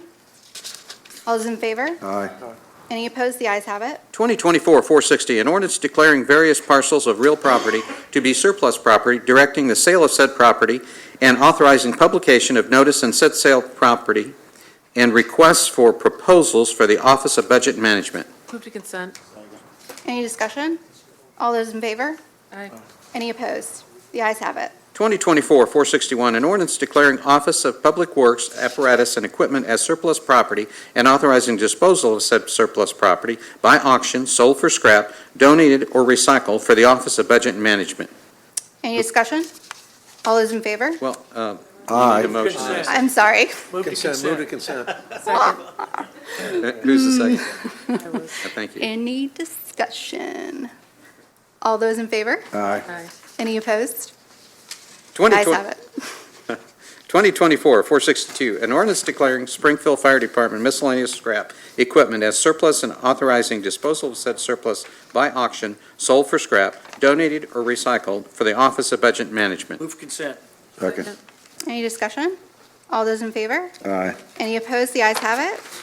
2024-463, an ordinance authorizing acceptance of a proposal under RFP CS 19-29 and execution of agreement with Demetrius Grigley for sale of city-owned property consisting of two parcels located at 823 and 825 South 17th Street in the amount of $1,000 for the Office of Budget and Management.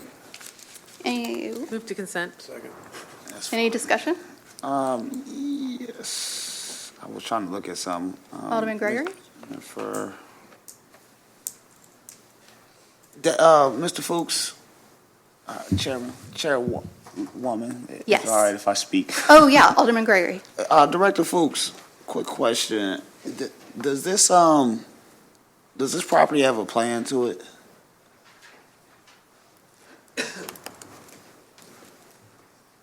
Are they just buy- are they I just can't buying speak a lot? to it. I haven't looked at this. Okay. No, All right. Alderman, these are vacant lots. Okay. So they are vacant lots that this gentleman intends to build, I guess, a house on, or... Do we have plans for that, a house? 'Cause the Yeah. reason why I'm asking Mike, He had met with the Planning and Economic Development, Yeah. presented them some yeah, stuff. so, and she's not here tonight, but the reason why I ask you this is because I know there's a large project with Nehemiah Projects over here, and it appears that there's some folks that's trying to buy the lots to come back and sell them to them for a higher rate, and that's not what we want. So if this gentleman or lady doesn't have a plan to develop the lot, and it's in the way of that project or hurting that project, then I'm definitely not going to support that. I'll get you that information for All right, next thank week. you. But I believe that there is a plan for him to develop these lots, and that's where we're selling All it right. to. Alderwoman Conley, I will put this on debate. I was just going to say I'll change my Thank you. motion to debate. Okay. Appreciate you. Thank you. All And right. who's the second? Second. Thank you. Okay. Any further discussion? Vote. All those in favor? Aye. Any opposed? The ayes have it. 2024-464, an ordinance declaring 8 unclaimed bicycles being held in the Springfield Police Department's evidence room to be surplus property and authorizing the Springfield Police Department to donate said bicycles to the Springfield Urban League and Douglas Avenue in UMC. Move consent. Second. Any discussion? Alderman Redpath. Do you want to hold on to these until budget season's over in case we have to use bikes instead of cars? You don't have any cars. Thank you. Okay, thank you. Any discussion? All those in favor? Aye. The ayes have it. 2024-465, an ordinance authorizing acceptance and execution of the 2024 Community-Oriented Policing Services, COPS, grant number 15J COPS-24-GG-02157-TECP from the U.S. Department of Justice in an amount of $300,000 and authorizing a supplemental appropriation in the amount of $300,000 for the Springfield Police Department. Move for consent. Second. Any discussion? Yes. Alderman Williams. Chief, can you explain what we're going to do with this money?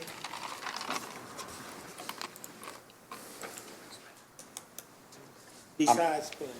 I'm sorry, I didn't hear what you said, Alderman. I apologize. What, the usage, what are we going to do with this grant? Yeah, absolutely. I'm going to let, I brought my grants expert, Deputy Chief Josh Stunkel, so he can talk about the next 3 ordinances. So. So this is a COPS technology grant from the federal government, Bureau of Justice Assistance, and primarily we are using this for equipment to build out our real-time information center within the police department.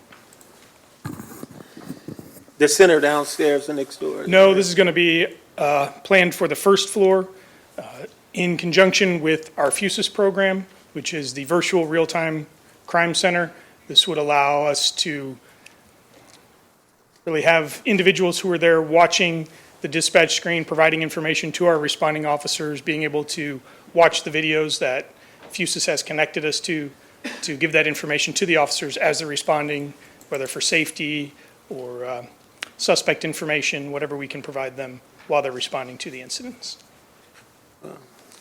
Thank you. I'll get with Chief. And I'll just touch on one thing real quick. As you notice around the country, especially with larger cities, you see these fusion centers and/or real-time crime, real-time information centers. I can tell you that Urbana is rolling one out. Champaign has one. Bloomington Normal's in the process of rolling one out. We've worked very hard to find grant funding, both state and federal level, to help us build one out. Again, it helps with the efficiency of law enforcement work. It helps with the safety of our officers as they respond to calls. So that's certainly what we're gearing towards. You will hear more about this in the upcoming budget cycle as well. Alderman Gregory. Yes, Mark, I support this, but I do want to say the other grants, I know there's some good things in there, Chief, and I'm hoping that we can start pushing those things out, especially next spring. I know in that $3 million grant that we just passed some things, there's some other things, on your side, right? Some fix-it program stuff, all of those things. I want to see those things rolled out, and so we can, continue to build on community. I want to see those things rolled out too. So, no. But I agree. I agree with you, Alderman. That we have, again, when we're fortunate enough to receive grant funding, we need to capitalize on those programs and get the programs up and running. And it's certainly been a busy summer, if you will, and some of that stuff has been placed on the side burner as we work through some other issues in our community. But we certainly have some time available and resources and funding available to roll out some projects. Thank you, sir. Mm-hmm. Alderwoman Conley. Thank you, Chair. I just, you were both shuffling your papers like you're going to leave, and I just want to ask you to stay because I have questions for the next ordinance. That's all. Shuffling the papers for the next You ordinance. really look like you were ready to make a fast break right Getting there. ready for the next one. Okay, good. All those in favor? Aye. Any opposed? The ayes have it. 2024-466, an ordinance authorizing a supplemental appropriation in the amount of $300,558.23 using uneffectuated funds from Revenue 077-112-POLC-EBHR-2018 in order to replenish the Connect and Protect Law Enforcement Behavioral Health Response grant budget lines with remaining award fund balance for the Springfield Police Department. Move for consent. Second. Alderwoman Conley. Thank you. I didn't even get to hit my button. If you could just real quickly explain what this program does, what the model we're working with in this city, just have a little more detail around what this response unit is. These grant funds are what support the Memorial Behavioral Health social workers riding along with police officers responding to crisis incidents. Puts a social worker in the car with a police officer responding to those incidents. These funds were essentially left over from the 3-year grant. The first year of that was really planning, and then we had a little issue at that time finding social workers, so there were enough funds for us to extend that for another year, and good till next September, and continue that and expand those services, hopefully. And then how many social workers do we have working with the police department on this? We currently have 2 who are riding along for a total of 70 hours a week. So it's not all on one shift, it's Yes, they're spread out. I'm not sure exactly the hours that they work, You don't but need to some in the give their morning and into schedule. the evening. Thank you very much. Alderman Actually, Rep- I'm sorry, actually, how many calls, and I know I'm not expecting you to have this at the top of your head, but on average, about how many calls a week should the mental health providers respond to with our officers? We would have to get that back to you. Okay, I don't have thank you. that. I'd appreciate it. Just- 720 and 2020. Yeah, I was just wondering more, if we had updated numbers, if we could get that, I'd appreciate it. Thank you. Alderman Redpath. And you answered part of my question about how many, but how do you determine who they're riding with? What districts, and how do you do that? Do you have a formula, or? The officers volunteer to take the social workers, and then they're available anywhere in the city when those calls So come you out. can hand them off if you need to? They will take that officer to whatever area of the city that the call is needed. So if the officer is assigned downtown and the call ends up east, west, south, they'll respond to it regardless. Okay, thank you. Okay. No further discussion. All those in favor? Aye. Any opposed? The ayes have it. 2024-467, an ordinance authorizing acceptance and execution of Illinois Criminal Justice Information Authority, ICJIA, grant number 102501, in the amount of $2,888,405 for co-responder programs, and authorizing a supplemental appropriation in the amount of $2,888,405 for the Springfield Police Department. Motion for consent. Second. Alderwoman Purchase. Thank you, Chairwoman. Josh, can you explain how this is working? So this is the second round of funding for this grant. The previous year, we had $3.1 million. We put that out to several local areas, including Memorial Behavioral Health, Solid Rock Youth Transitional Services, Sojourn, Washington Street Mission. Some of them came up last year to discuss that funding. That funding ran out June 30th, and we were awarded an additional $2.8 million. So we are now essentially identifying who those funds would go to.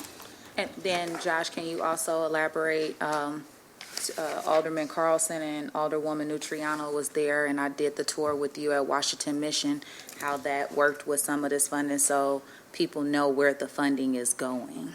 So under last year's funding with the Washington Street Mission, a lot of that was used to build out the facility there.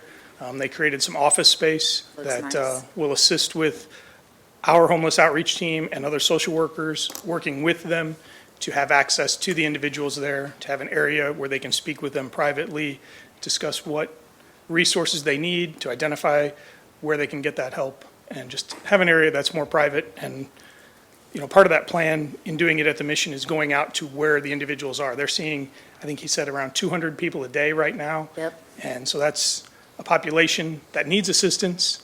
We know where they're at. Let's take the social workers and our team to them and get them the help that they need. And then going back, my last statement and question, going back to the last ordinance, you said that our officers volunteer to take the counselors out to where these individuals are? Yes, our co-responder program, which has social workers in the squad cars, those officers are volunteering for that program. And then going into this grant, they also do that? Primarily, the officers involved here is just our homeless outreach team. That's Officer Newman. He would be the Would primary this- one going to the mission. Would this grant allow for us to get maybe additional officers to be out? The reason being that I'm asking, was it Chief Scarlett yesterday that I called you, or my days are mixed up? But anyways, I went into a house and I had to FaceTime Chief Scarlett because there were pots that was set on fire. There was clothing, there was carts that I've seen personally within the area of Enos Park, and this house is piled up. And then I have another house on 7th Street that keeps catching fire every other night from individuals going in there. So I'm asking, do we have additional officers that we could put within this grant to help out with going out to those individuals, especially when we catch them in there? Yeah, there's no money in here for additional manpower as it pertains to officers. However, I don't know if you guys remember when you increased the Springfield Police Department headcount to 269, there was a bill in there for another homeless outreach team officer. That will come as we get closer to that authorized strength and get people trained up. So that's yet to come, but that will then double our homeless outreach team from 1 to 2, along with Shannon Allen. So. Okay, thank you. Thank you, Chair. You're welcome. Alderman Gregory. No, that's some of my comments. I just hope that with this co-responder grant, with this set of money, that we really push the priorities, like on 5th, what we got on 5th and North Grand there, 15th and Cook, we got a guy. The West Side, I hear about that all the time, and IDOT has a heck of a section over there. And I just think that to remedy these problems, we have to really, every day got to be out there trying to help those people get off of those sections, and then we'll work everybody else. But we got these high priority areas, and they linger a little bit. I just feel like it has to be a relentless pursuit on that. We have to have people over there every day. Not only our police officers, but mental health and all of that, and try to reduce that population in those places, because it's growing and not going down.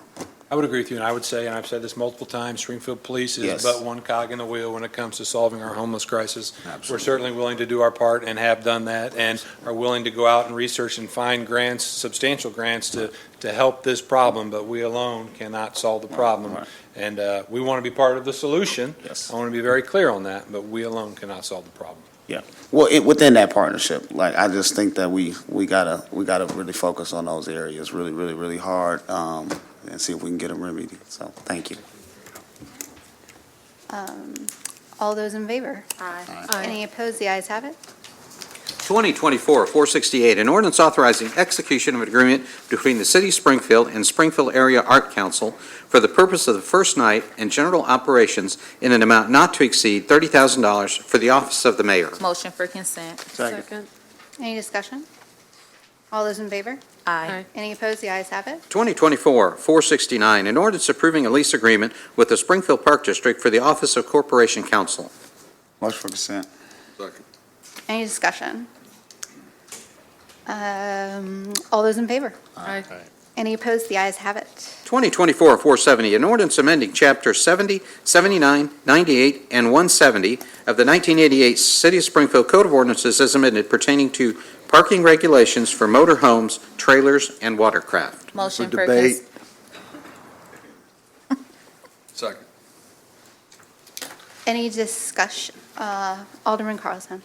Hey, I got a question. I don't know, was it Corporation Council? Is this what we're talking about, motorhomes or trailers or watercraft parking on the street? Or what are we talking about here? Yes, so this, it does a couple things. It clarifies some definitions in our code, and then it does get into parking on the street and parking in private property. What is the timeline? For, When you park on the street? For, let's say, for a boat? well, that, so, Is it 3 days or 4 days, I think, something like so that? it's 48 hours in our code, but that's not the section that Yeah. this Okay. addresses. This is abandoned or inoperable that we're addressing, and that's 30 days if it's inoperable on private property as opposed to on a public street. Okay, thank you. Alderman Williams. Corporate Counsel, so who's enforcing this?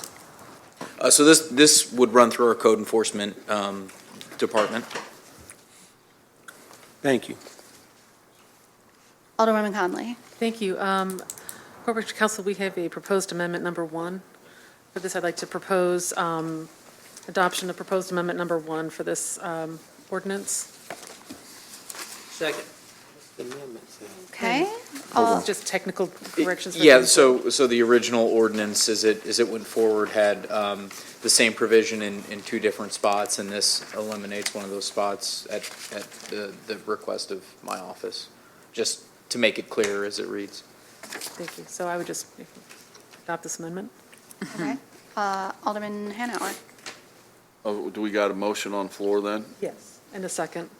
We, All those in favor of adopting the amendment? aye. Any opposed? The ayes have it. So Alderman I would, Hanauer. actually, if I could, then I think Alderman Redpath put it For debate. on debate. But, yeah, I got So, some yeah, I questions. guess so. I want to look at the whole ordinance, and I didn't Okay. get a chance to do that. I'll just say motion for debate as amended. Oh, Second. all those in favor? Well, Oh, I need. Alderman Hanauer. So this is just this is only for when they're on, like, in somebody's front yard or on driveway or backyard or alley or whatever, right? Is So, that- yeah, it addresses a couple items, and Alderwoman Purchase and her constituents were looking for some clarification that our office would like as well, which is why she proposed this ordinance, but it actually defines trailer, which hadn't been done before. So that definition now would apply to both on-street parking and private parking. And so it addresses that. It addresses parking trailers and motorhomes on public property and then on private property. And then it clarifies, we had a section about inoperable motor vehicles and watercraft, but the actual text of the statute didn't address inoperable watercraft. So this makes it clear that that entire provision applies to both. So it really is a clarification ordinance. So how does one decide, because I could see this being a problem out the lake. There's some times where people park their boats and they're operable, they just don't have a chance to get them in for the year or whatever. How do we determine if they're inoperable? And I'm not saying that, I'm not trying to, I think this is a good ordinance because we got, and it's cars, it's everything. We got, people that just leave Parking what things they in their want. driveway, Yeah, so that's something that we still have to prove. And our ordinance says if there's excessive brush around it for watercraft, for example, or if you have 4 flat tires for a vehicle and it looks like it hasn't been moved, that creates a presumption. So we would cite them for that. But then if they come in and it works and that boat works, we would then dismiss the case because it is actually operable. So we get that presumption if there's that there, but we still need to prove it in administrative court. And I get this question a lot, and I got a warning it was 5 years ago. I had my boat parked out in front of my house and didn't have the car connected to it. And I was told that I could only have it out there for 12 hours without the car attached. And, of course, I was getting ready to go. I can't remember if it was winter or summer. I was a little shocked by that because it was one of those things where you bring it home in the afternoon and you're going to leave the next day, So what's the rule on that? Do you know offhand? Or because I do know you probably get it too, Chuck, and many of us, you put a trailer out in front of your house and, I know people that use it for work. They park their trailer out front. They hook it up the next morning. They go, and they get. There's times when they get. I've had people call and complain that we've hit them for it. Or I think it's 48 hours, but I'll confirm that with you. all right. I just thought I'd ask while this was up. Thank you. Alderwoman Purchase. Thank you, Chairwoman. I was going to ask Murdoch to explain, but everybody hit the button real quick. You did a good job, and I think as this being an ordinance I wanted to bring forward, I had examples. For instance, when our wards changed, me and Alderwoman Conley, we had someone who had a trailer, and we had that issue. Then we had a boat where trees was growing up through the boat, and the tires was flat. So I have multiple numbers and pictures of things that I could show you. And when I'm turning this stuff into Corporation Counsel and CCing him on with my zoning manager, it's hard when we have to go back and try to figure things out too. So I think this is just cleaning up some of our ordinances that we have and making it more simplified and having a concrete answer when our constituents are asking. And sometimes you just have ordinances that's been on the shelf for a long time, and you may just need to start back looking at them again and updating them. So I would ask for you all to support my ordinance, and I'm fine, Alderman Redpath, with you still keeping it on debate, but supporting me next week for it. Thank you. You're welcome. Alderman Donlin. Yes, Alderwoman Purchase, thank you. You brought this issue up, gosh, it was over a year ago that you talked to me about it, and I appreciate your efforts here. Just, I would encourage Corporation Council, if you could do me a favor and just do a little research. The last page of the ordinance, it's the sections in red that say, for the purpose of this section, vehicle shall include. And then the new language, it includes the words all-terrain vehicle or golf cart, both of which are not technically non-highway vehicles. There are 4 types of non-highway vehicles, and I would like you to consider that we might need to say non-highway vehicles. Instead of those 2, that would include 2 other types of vehicles that could be a problem. I agree. And let the sponsor know, and if you could let me know too, I'd appreciate it. Right. Golf carts, Alderman Hanauer said that golf carts are only allowed in the city of Springfield, which are non-highway, one of the non-highway vehicles in Piper Glen, but you're talking about non-operable, whatever we include in this. So, yeah, thank you. Thank you. Alderman Redpath. I'll bring all my conversation up next week because I got a lot of research to do on this. Okay. Yeah. All right. There is a motion for debate and a second. All those in favor? Aye. Any opposed? The ayes have it. We are on to unfinished business. Thank you. Next is unfinished business. Is there any unfinished business to come before the committee? Alderman Williams. Yes, Director Fuchs, my friend.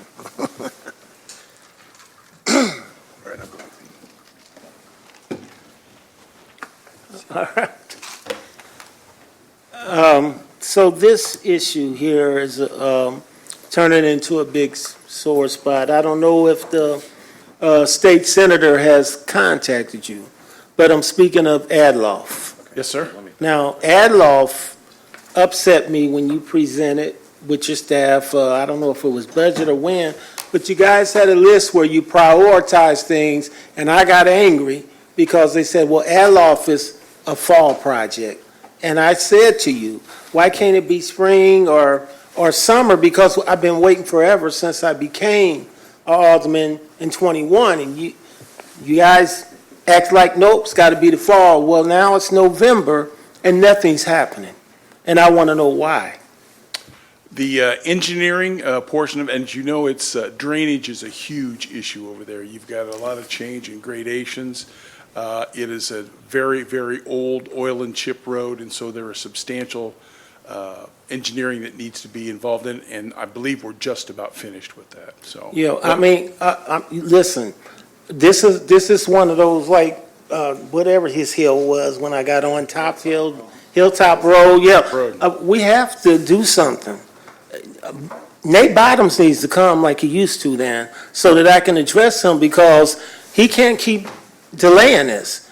Now, you said that it was going to be a fall project, so that means you knew that it was a chip road. You knew we had drainage issues. You knew all this already. Yes, sir. So that's not answering why haven't we started. I think the engineering is just about finished. Let me check, Alderman, let me. Yeah, because I really. I haven't talked to him about it for. Yeah, for a bit. and then the second thing is, I'm hearing Nate Bottoms is saying that what the senator gave wasn't enough money, and she got upset. Because she said, well, why would he let all these years go by and didn't tell me? She said, I could have been and gave him more money or moved more money for the project. Adloff needs to be done. And Director, all I'm asking is to quit. We need to, and I know it's Nate and it's not you. So that's why, he doesn't come anymore, but I catch him at different ribbon cuttings and different things, and we discuss these things. But Adloff needs to be started. I don't want it to be like Hilltop Road and wait, what'd you wait, 5 years, Chuck? Or whatever, I'm just trying to do a good thing over there. It was promised. That was one of her first things she gained when she became senator. And all these years have passed and we have not started. I was at the neighborhood associate meeting and I took a whooping about it.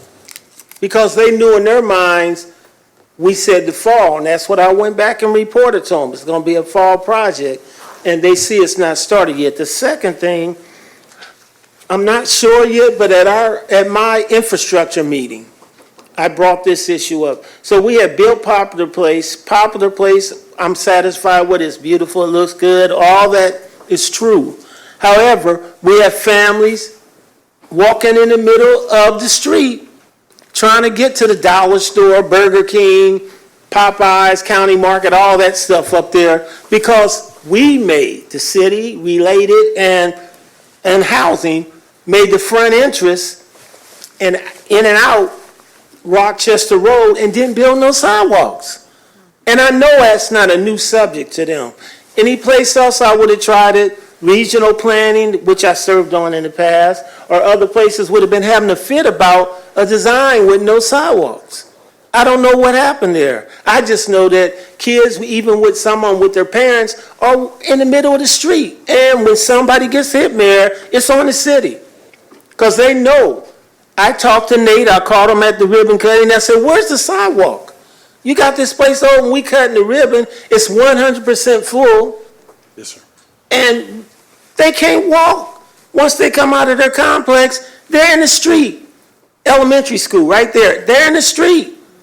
Because either related who runs it or housing, city, somebody somewhere felt we need a sidewalk because those kids, mostly kids, but some adults, are walking to that dollar store. They're walking to that Burger King. They're walking to all that out there on South Dirksen. On South Grand and Dirksen area, J.C. Penney, you know what I'm talking. Right. And they have to walk in the street. They have no choice, because one side is a big ditch, the other side is right up to the fence. I don't know why we didn't plan that sidewalk. I asked him about the sidewalk. He said maybe in 5 years. That's not going to work. That's not going to work. And again, I'm on record, on TV, wherever, saying to the mayor and the city council, it's on us when one of those kids get hit or a human gets hit. People have died on this street. We've already had, back when Brandon was doing it, Brandon Drive. We need a sidewalk, is what I'm saying. And that's another Nate problem. And if he disagrees, he needs to come and tell me why. Because we need that sidewalk, and we definitely need to start our ad-law project. So I appreciate you letting me fuss at you, but I try to remain friendly, but I'm tired. I'm tired, man. Thank you. Alderman Redpath. It wasn't 5 years, it was 7 years. Oh, well, God help me. And it took a little kid getting run over by a car before they decided to do it. And I'm not blaming your department, I'm blaming other people, what I don't need to say. But the bottom line is that whenever we get this situation, we're culpable to that. We know there's a potential problem there. I mean, we're setting ourselves up for a major lawsuit when we do that, because if somebody gets hit and we knew there was a problem there, it's our fault. Now, the other thing I wanted to know is, when are we going to do our infrastructure meetings? We're ready to start those at just about any time. Because that's got to be that's always been a part of our budget preparation, and the aldermen's got to have their input in those roads. I know that there's already planning being done, but there's a lot of stuff that is on the planning board. I know from my ward that I want some input on, and I know everyone sitting at this horseshoe wants input on theirs. So if you would push that, I'd appreciate it. We'll go ahead and start it. Yeah. All right. Thank you. Thank you, Alderman Redpath. I could not agree more. I had emailed y'all, I believe like a month and a half ago about my meeting. So yeah, if we could go ahead and get those started, that would be great. One follow-up, Chairman. We're happy to do that, Chairwoman, but at any time, anybody in this august organization can call me or any one of the engineers, and if you have a short, specific question, we'll take it. If you want to come down, and we'll sit down and roll down the plans and you can call us, you can reach out to us, and we will make ourselves available at any time if you have a question. Thank you.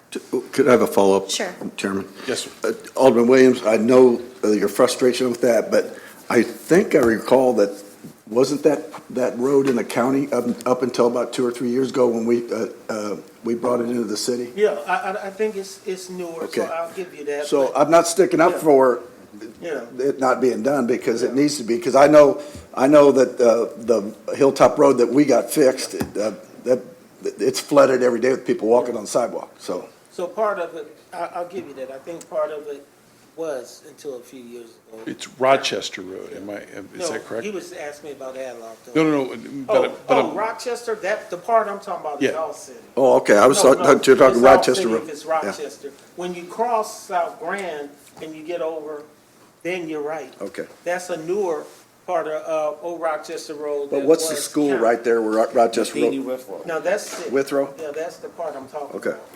The new elementary school is across from the new Popular Place, and there's no sidewalk. Thank you, Chairman. You're welcome. Alderman Gregory. I don't have a complaint, Dave. We'll talk in our infrastructure meeting, but I would like to talk about the new firehouse number 6. It's open.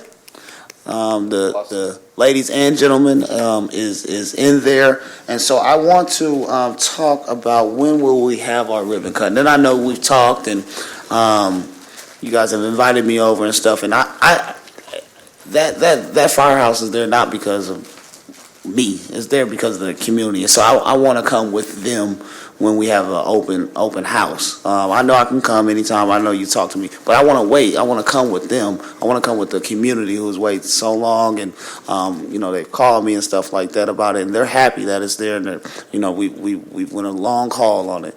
So I'm whenever you are willing to plan it, I want to know a little bit in advance because I got to wiggle off work and things. But I can tell you that they're very, very, very happy for that and excited. So. Yeah, so we will start the planning and that, and it'll be a couple of weeks before we get that all figured out. We'll make sure you and the mayor and several of the other dignitaries, it fits into your schedule. But with the holidays and that, we want to get past the holiday of at least Thanksgiving and such.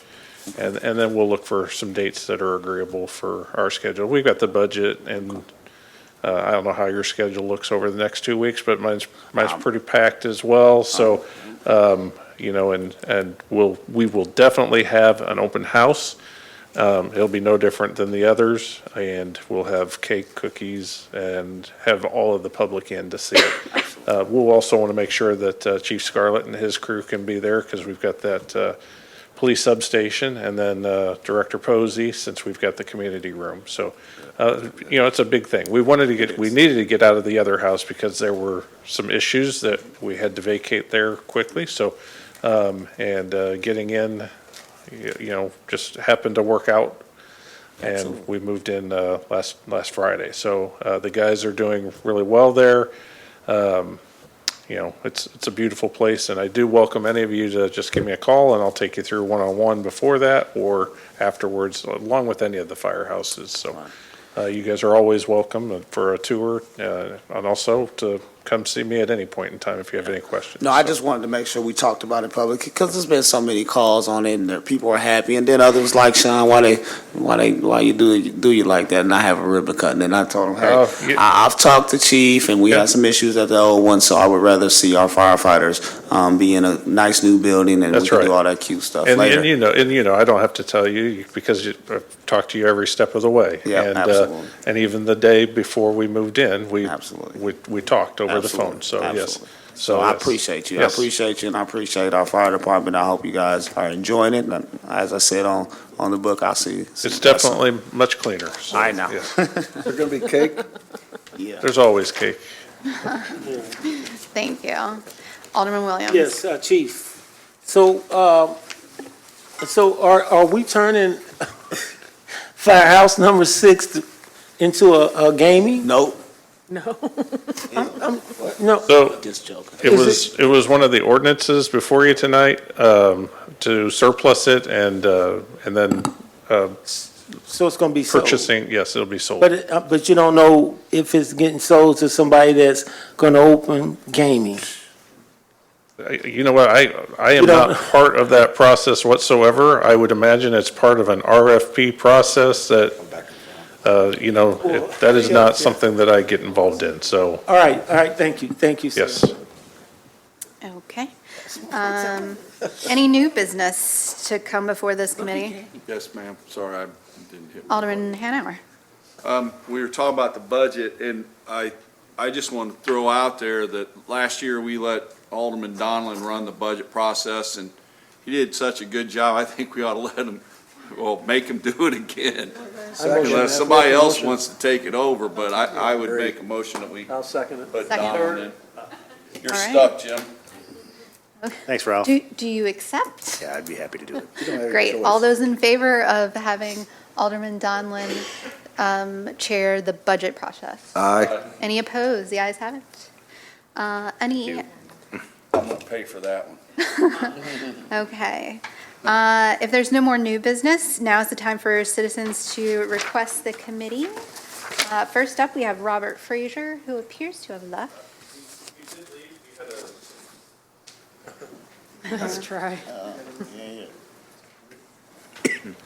Act like it's a fun. Yeah, so he did leave abruptly. He got called because there was a small fire at his laundromat. Oh, my goodness. Our crews were there, they put it out quickly, but that's where he had to rush off to, so. Thank you for that.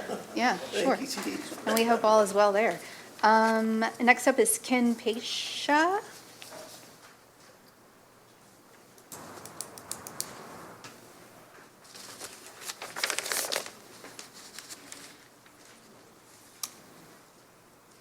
Evening, everybody. Good evening. Just had a couple things to touch on. I did want to mention, I didn't sign up to speak for Indigenous Peoples Day, but there were a couple things that were said I did want to touch on there. The comparison was made between Martin Luther King and Christopher Columbus. As far as I know, Martin Luther King was not a rapist who kidnapped children, murdered, countless thousands of indigenous people. So I would hesitate to use that kind of comparison or language publicly with someone like Martin Luther King, who we all consider a broad hero. And I don't mean that as an attack, but the documented behavior of Christopher Columbus and his treatment of indigenous people is extremely well documented. So as a city, I feel like, just as a note, when that does go into debate, it's worth noting that hundreds of other cities in the United States have absolutely stuck with the date that was chosen. Other states, including like Alabama and Mississippi, have already made it Indigenous Peoples Day, or a variation of that. And I feel like Springfield, Illinois is much more progressive than a state like Alabama. Not to pick on them, but I think we can all broadly agree on that statement. So it might be worth considering that, just in terms of making that an official day. While we don't recognize Christopher Columbus Day, it'd be worth it just to kind of show ourselves as a progressive city. I think we all do consider ourselves in some fashion to be a city in that fashion. So it'd be worth to consider that with the debate that you guys are going to have on that. The people that did come to speak had valid points, but it's worth noting the expansion of that date throughout the country as that's become a more popular movement, and our country starts to recognize the behavior that it exhibited towards those people for, well, even currently. You know what I mean? So that's kind of the least we can do as our own city. Additionally, I did want to kind of note something that I've heard our chief mention a couple times now that he's been here. They are continually asked to fix the unhoused problem, not just by you, but everyone in our city. And it seems redundant and silly to keep having them be asked to fix it when they only have a limited amount of tools to do that. The last progress this council made towards unhoused publicly with resolutions or ordinances, which was the last one you did. And we're not going back to visit that, but I think that's the frustration for a lot of people in the community is we've spent, has it been 2-3 months? It's hard to keep track with the election and everything else that's been going on, but we haven't seen any forward progress on that from you guys. And it's very frustrating that, I've been to some of the places out there that are doing the work, and I know people that are out there doing the work, and I know you guys do too. But as a council, what has been done since then to advance that point?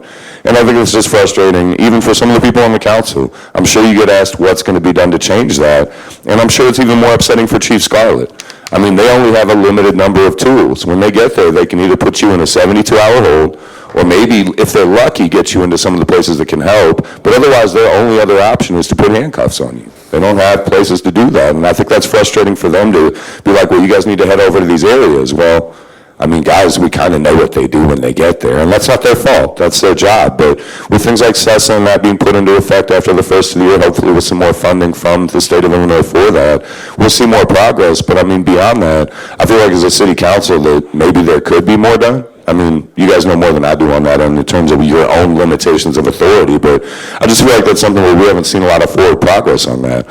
Even though that we see, you know, when Scarlett comes up here, you guys ask him to do stuff, and it's like, well, what can he do? You know, what tools are we giving him beyond more money that they're working extremely hard to give to other organizations to try and help solve those problems? So just something to consider there. And then overall, I guess, I wanted to touch on, we passed for the body cameras and things like that. A real-time crime center does lead to the idea of constant surveillance of the areas that it's deployed within. And I think it worries me that we kind of know where those are going to be deployed within, what neighborhoods they're going to go into, and the kind of people that are going to be affected by that. That lack of privacy is disconcerting. I live in a neighborhood right over here, you guys have heard me mention it numerous times.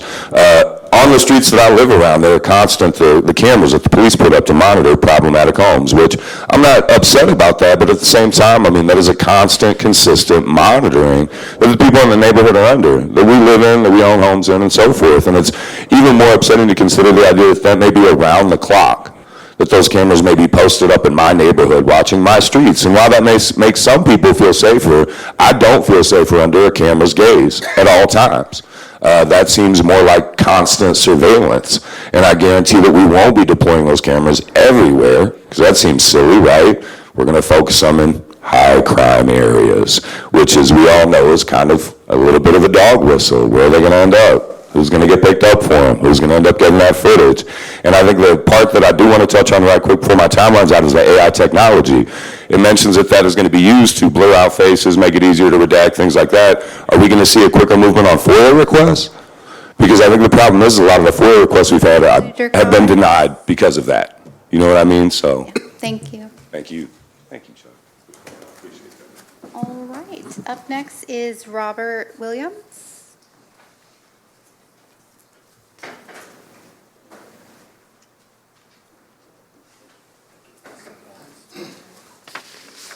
Good morning, everybody.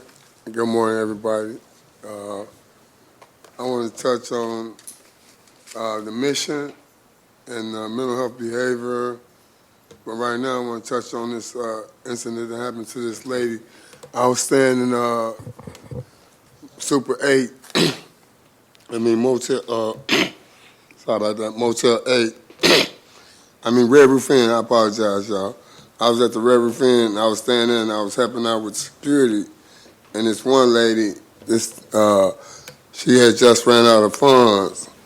And Kenny, who worked for the mission, he came through asking people did they need any food. I said, no, I'm cool. But this lady, she need housing. And they had just got a $350,000 loan, grant.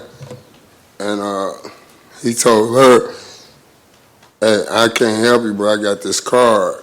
And it was to another agency, which came to no avail.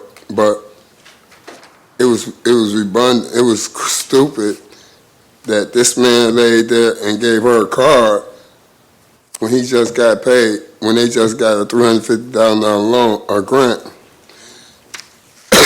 And now, Kenny, he worked for the mission.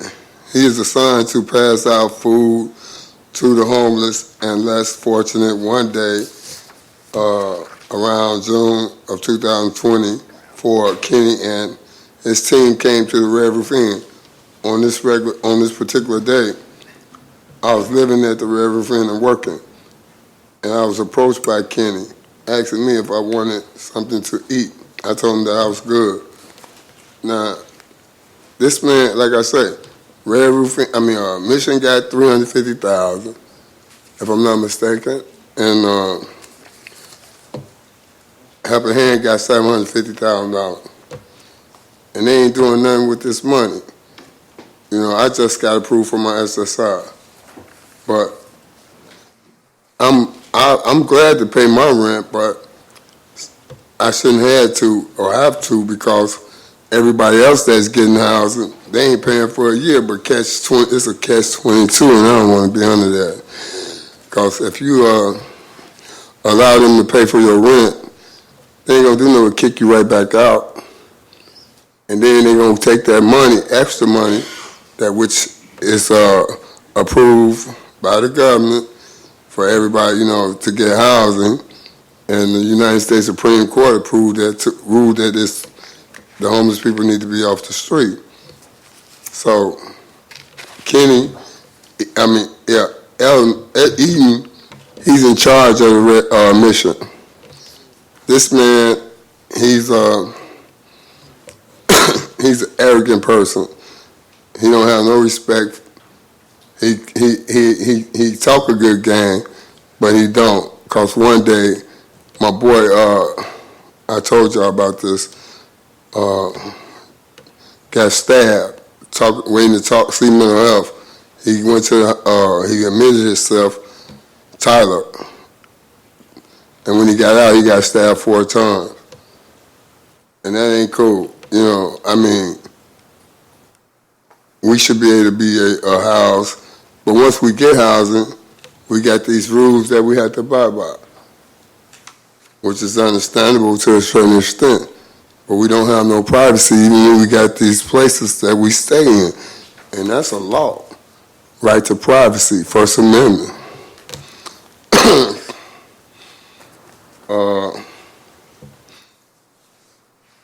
Let me see. Oh, yeah. About these parties. I'm out here homeless. I'm standing there by the scene. And me and Solo. And it's cold as hell outside. Excuse my French. I don't think that's a curse word, but if it is, excuse me, you all. But we out here. He got a tent. I don't. But the first day he let me use it. When we finally got it up, figured out how to put it up. And then the next day, the lady called the police. But they didn't do nothing because of the law that was passed down about not being able to remove a person from his place of stay, and that's our place of stay. We have no privacy. Our First Amendment right to privacy. Please conclude your remarks. Say that again? Please conclude your remarks. Okay, well, my remark is this. When is y'all going to do something about it? Thank you, Mr. Williams. Next up is Alice. She is not here. And that is it for citizens to address the committee. Second. All those in favor? Any opposed? The ayes have it.